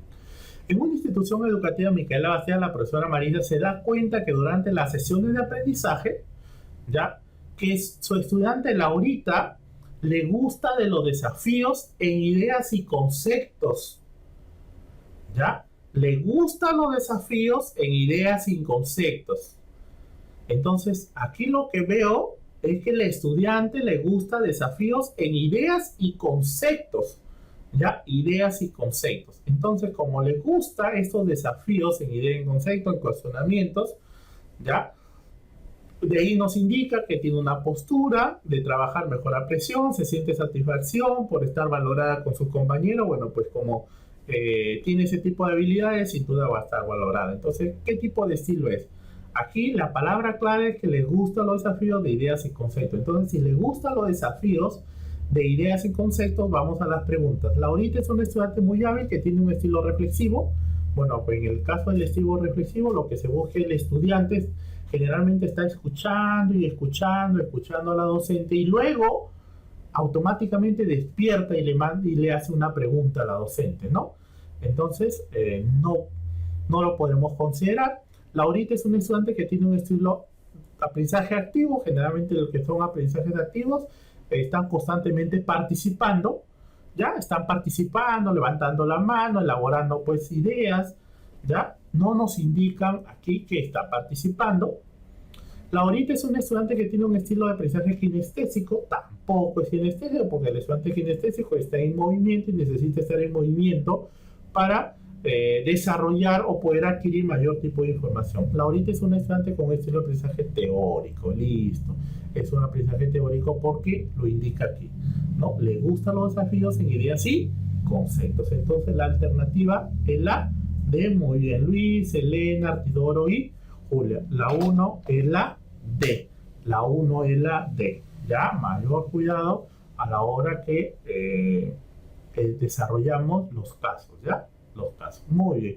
Entonces pasamos a la siguiente pregunta. ¿Ya? Pregunta número 2. El docente Carlos de la institución educativa Virgen de las Mercedes del distrito de Cañete, en sus sesiones de aprendizajes en el dominio de la didáctica, aplica estrategias y técnicas de trabajo en equipo con sus estudiantes, en las que desarrolla con frecuencia juegos de roles. Ya hemos visto los juegos de roles, juegos de cooperación, dinámicas grupales, debates, mesa redonda, escenificaciones. Estas están orientadas al desarrollo de la planificación, globalización, socialización o valorización. A ver, Rosa nos dice la C, Patricia la C, Luis la C, Mariela la C, Leslie la C, Julia la C, Joana la C. Bueno, aquí sí estamos todos claros. Muy bien. Bueno, pues felicitaciones a todos. La alternativa es la C. Perfecto. Muy bien. Pasamos entonces a la siguiente. ¿Ya? Pasamos a la siguiente. Muy bien, Jacqueline. Muy bien, Arturo. En una institución educativa, Manuel Mesones Muros, ubicado en el distrito de San Juan de Miraflores, los docentes han trabajado con los estudiantes el proyecto denominado Feria Gastronómica. Estuvimos hablando sobre feria gastronómica, donde presentan los siguientes platos típicos: pachamanca a la olla, mondonguito a la italiana, pollo a la parrilla, picante de cuy y carnero al palo. Con esta actividad, la docente demuestra conocimiento y comprensión de las características individuales de sus estudiantes, conocimiento actualizado y comprensión de las teorías y prácticas pedagógicas que contextualizan el diseño de la enseñanza sobre la base de reconocimiento de los intereses e identidad cultural de sus estudiantes, o conducen el proceso de enseñanza con dominio de contenidos disciplinares y el uso de estrategias y recursos pertinentes. A ver, Rosa nos dice la C, Juan también, Luis la C, Felicita la C, Artidoro la C y Julia la C y Luis la C. Muy bien, entonces la 3 es la C. Contextualiza el diseño de la enseñanza sobre la base de reconocimiento de los intereses e identidad cultural de los estudiantes. Muy bien. Bueno, pues entonces pasamos a la número 4, ¿no? Pasamos a la número 4. En la institución educativa se ha matriculado un estudiante que tiene una alteración en el sistema nervioso que le ha impedido aprender a caminar, pero desarrolla sus habilidades intelectuales normalmente. Por lo tanto, usa silla de ruedas permanentemente. La docente del aula se acerca a la madre de familia y trata de persuadirla de que por el bien del niño debe matricularlo en un colegio de educación básica, pero en la modalidad especial. A partir del caso presentado, ¿qué puede concluir usted como director sobre la intervención de la docente en función al marco del buen desempeño docente? La intervención del docente refuerza la discriminación. La intervención de la docente es positiva, ya que el niño se sentirá incómodo en el aula. La intervención del docente no es la adecuada, ya que su situación no es impedimento para que asista a la escuela de educación básica regular. La intervención del docente es adecuada porque aún en la institución no existen rampas. A ver. Bueno, pues Humberto dice que todo esto ya le ha dado un poquito de hambre, ¿no? Cuando hemos visto la pregunta número 3. Muy bien, ya terminamos, Humberto, no te preocupes. Perfecto. Bueno, a ver, entonces Julia la C, Esther la C, Felicita la C, Luis la C y Marco la C. Muy bien, perfecto, ¿no? Aquí creo que estamos todos claros. La C, la intervención de la docente no es adecuada. Muy bien, Alicia, muy bien, Luis, muy bien, Mariela. Pasamos entonces a la número 5. Ya pasamos a la número 5. La profesora María del nivel inicial tiene mucha habilidad y creatividad para desarrollar motivación extrínseca en sus alumnos de 5 años y siempre les inculca el respeto mutuo entre el compañerismo. Les da a conocer cuáles son los principales derechos y frecuentemente les habla de las buenas actitudes que deben tener cuando sean más grandes e incluso de cuando sean adultos y ciudadanos. En relación a este caso podemos deducir principalmente que la docente se preocupa en priorizar un clima afectivo en el aula atendiendo el principio de democracia, desarrolla sus sesiones respetando el principio de creatividad e innovación que debe tener la educación, no solo es una docente, sino es una verdadera maestra y se orienta por el principio de la educación peruana conocido como ética. A ver, Rosa nos dice que la A, Alicia nos dice que la B, Soledad también nos indica que la A, Rosalía nos dice que la D, Berta la B, Luis la D. Bueno, pues aquí hay varias alternativas, algunos la A, otros la B, otra vez la A nos dice Juana, Luis Artidoro nos dice la D,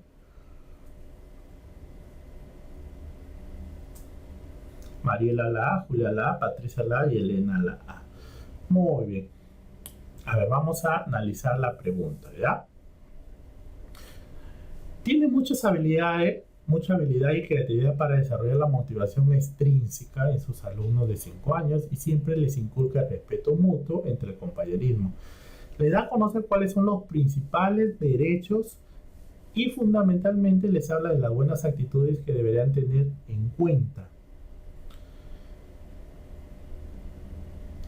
cuando sean grandes e incluso cuando sean adultos y ciudadanos. Miren, aquí les está dando sobre algunos principios, ¿no?, que se van a ir trabajando.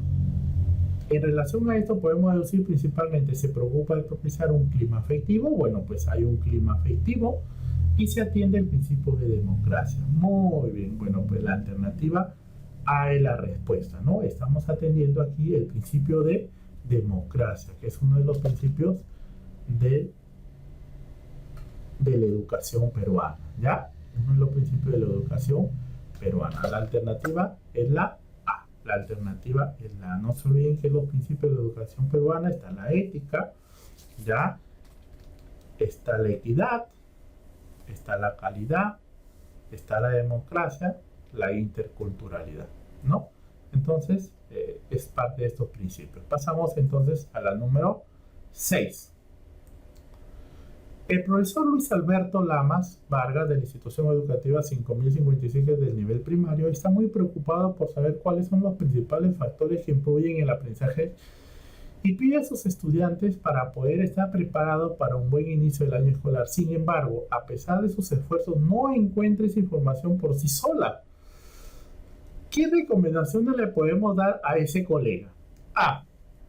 Leer la ruta de aprendizaje donde dice que son los factores que influyen en el aprendizaje con gradualidad, baja densidad y pertinencia del currículo. B.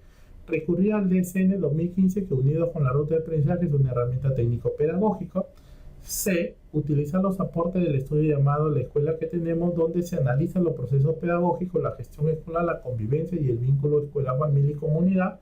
D. Revisar la cartilla de presentación de la ruta de aprendizaje donde se consideran al currículo, la práctica pedagógica, la gestión escolar como factores claves para el aprendizaje. A ver, ¿qué le podemos decir al profesor Luis Alberto?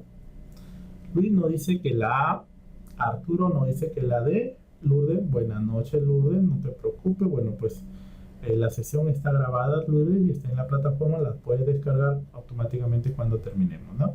Marco nos dice la D, César nos dice la C, Ernesto nos dice la D, Humberto nos dice la C, Julia nos dice la D, Artidoro la D, Rosa la D y Luis la D. A ver, entonces analizamos, dice, está muy preocupado por saber los principales factores que influyen en el aprendizaje. ¿Dónde vamos a ver esos factores que influyen en la ruta de aprendizaje? ¿Nos dan los factores que influyen en el aprendizaje? No, la ruta de aprendizaje no nos dan, la ruta de aprendizaje nos dan algunas estrategias metodológicas, nos dan los indicadores, nos dan las competencias, ¿no? Entonces la A, descartada. Recurrir al DSN 2015, que unidos con la ruta de aprendizaje, en el DSN tampoco nos dan cuáles son los principales factores que influyen en el aprendizaje. En el DSN tenemos las competencias, tenemos nuestras capacidades, tenemos los indicadores, tampoco está en el DSN. Utilizar los aportes del estudio llamado Escuela que Tenemos, donde analiza procesos pedagógicos, la gestión escolar, pero con los procesos pedagógicos yo tampoco tengo cuáles son los principales factores que influyen en el aprendizaje. A ver, vamos a la de revisar la cartilla de presentación de la ruta de aprendizaje donde se considera el currículo, la práctica pedagógica, la gestión escolar, que son factores clave para el aprendizaje. Son factores claves para el aprendizaje, ¿no? Entonces, ahí está claro lo que nos indica la respuesta D. Entonces, la C es la D. La C es la D. ¿Ya? Pasamos a la siguiente pregunta. 7.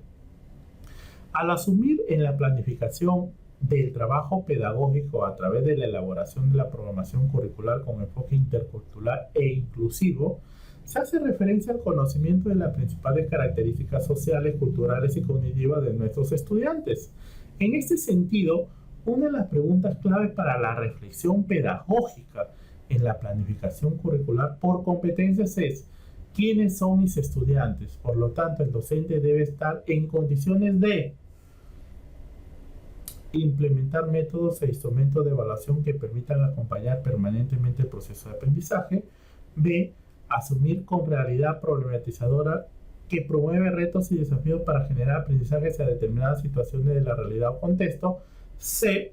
Conocer y determinar las características, preferencias e intereses de acuerdo al desarrollo cognitivo y los estilos de aprendizaje de cada estudiante. D. Ofrecer un abanico de estrategias metodológicas y técnicas que posibiliten el desarrollo de competencias y aprendizajes previstos atendiendo a la diversidad. A ver, Mariela nos dice la C, Berta la C, Felicita la C, Luis la C, Leslie la C, Mariela también la C, Marco la C. Muy bien, aquí creo que está claro y todos hemos acertado. Muy bien, entonces es la C, ¿no? Conocer y determinar las características, preferencias e intereses de acuerdo al desarrollo cognitivo y estilo de aprendizaje de cada uno de los estudiantes. Muy bien, Jackie, muy bien, Alicia, muy bien, Violeta, muy bien, Juan. Entonces pasamos a la número 8, ¿ya? Pasamos a la número 8. La docente de primer grado sienta a Francisco frente a una maqueta en la que hay varias montañas. Luego le muestra diversidad de fotografías tomadas desde diversos ángulos y preguntándole: ¿cuáles de ellas has visto?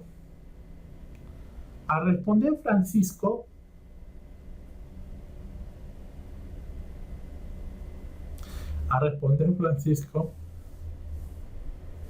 describe aquellas que muestran las montañas que él ve y no las que vería una persona sentada enfrente o al lado posterior. ¿Qué característica del pensamiento se evidencia en la respuesta de Francisco? A. Transitividad. B. Conservación. C. Egocentrismo. O D. Irreversibilidad. A ver.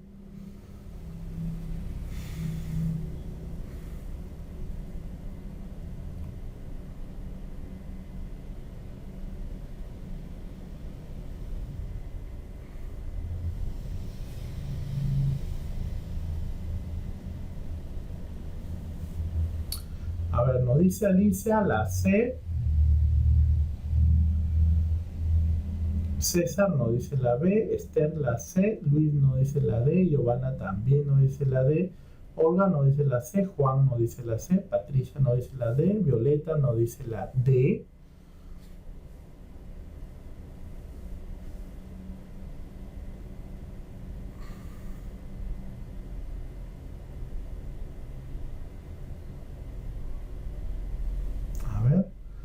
Está entonces entre la C, la D y la B, ¿no? C, B y D.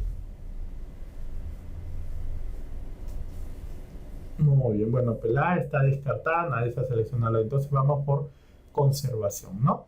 Y hemos visto también el tema llamado de conservación, ¿no? En la capacidad que tiene el estudiante, por ejemplo, si yo trabajo una plastilina, ¿ya? Para poder, el tamaño de la plastilina, quizás hago yo de esa plastilina que está de manera cilíndrica, hago una plastilina como en forma de cubo, y el estudiante puede observar que el mismo volumen es el mismo volumen del cubo que he hecho, y puede regresar ese cubo al lugar de la forma cilíndrica que ha tenido, ¿no? Entonces, ahí no es conservación, descartado lo que es conservación, ¿no? Conservación estamos descartados.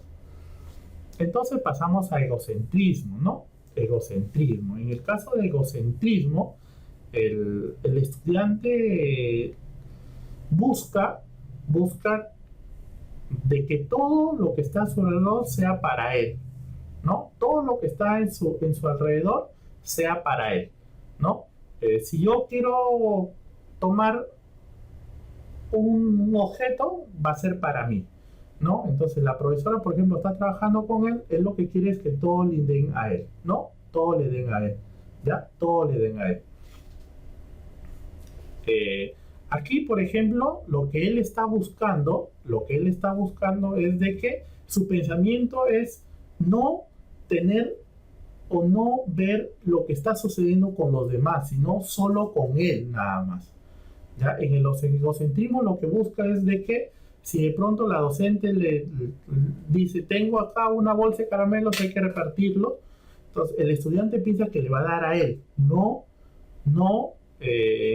su pensamiento no está en que lo va a repartir por igual para todos, sino es para él, ¿no? Por eso es que sucede, por ejemplo, en casa también, ¿no? Yo llevo una bolsa de caramelos y digo, voy a traer estos caramelos para 2 o 3 hijos, y el estudiante de primer grado, él piensa que para él, entonces automáticamente, no, el papá me ha traído para mí solito nada más. Entonces su pensamiento está, muy bien, su pensamiento solamente está en él.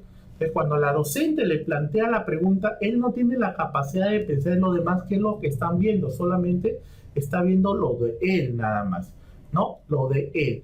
Entonces el tipo de pensamiento que está aquí observándose es un pensamiento egocentrista, ¿no? Es un pensamiento egocentrista. Muy bien.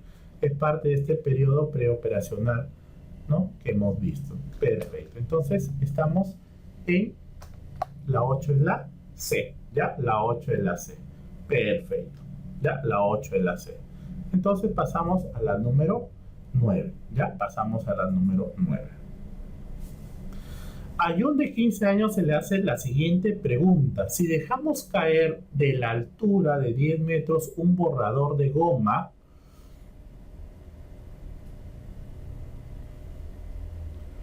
y una piedra de tamaño de tu puño, ¿cuál de los dos objetos llegaría primero al suelo?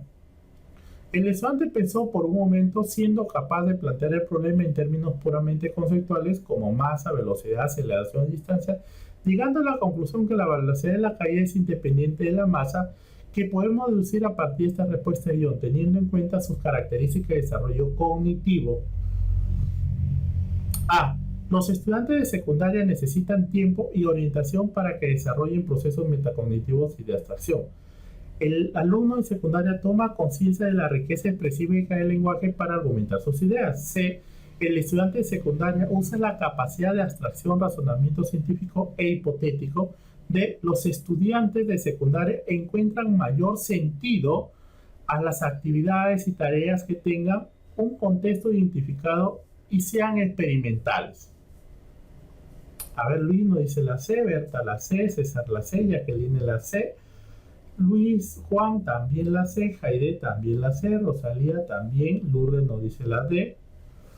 A ver, aquí creo que estamos claros todos, ¿no? La alternativa creo que han dado todos la correcta, que viene a ser la C. El estudiante de secundaria usa la capacidad de abstracción, razonamiento científico e hipotético, que también lo hemos visto nosotros, los tipos de razonamiento, ¿no? Y que estos tipos de razonamiento generalmente se dan pues en estudiantes de educación secundaria, ¿no? Muy bien, la alternativa entonces es la C. La alternativa es la C. Perfecto. Pasamos a la número 10. Muy bien, Giovanna, muy bien, Berta. En una institución educativa en el caserío de la provincia de Yauyos, se puede apreciar que las carencias económicas de los niños muchas veces afectan su rendimiento académico. Llegan a la escuela pequeños que vienen caminando por tramos muy distantes. Y además, la pobreza que se aprecia en el lugar demuestra la desocupación del Estado. Sin embargo, a pesar de todas las dificultades, hay muchos docentes competentes y que siempre se esfuerzan por fortalecer los valores, el respeto, la norma de convivencia, la conciencia moral individual pública de sus alumnos. ¿Con cuál de los principios de la educación se relacionan los esfuerzos de los docentes? ¿Con el principio de inclusión, con el principio de democracia, con el principio de equidad o con el principio de ética? A ver, Luis nos dice la C, Berta también nos dice la C, Elena también nos dice la C,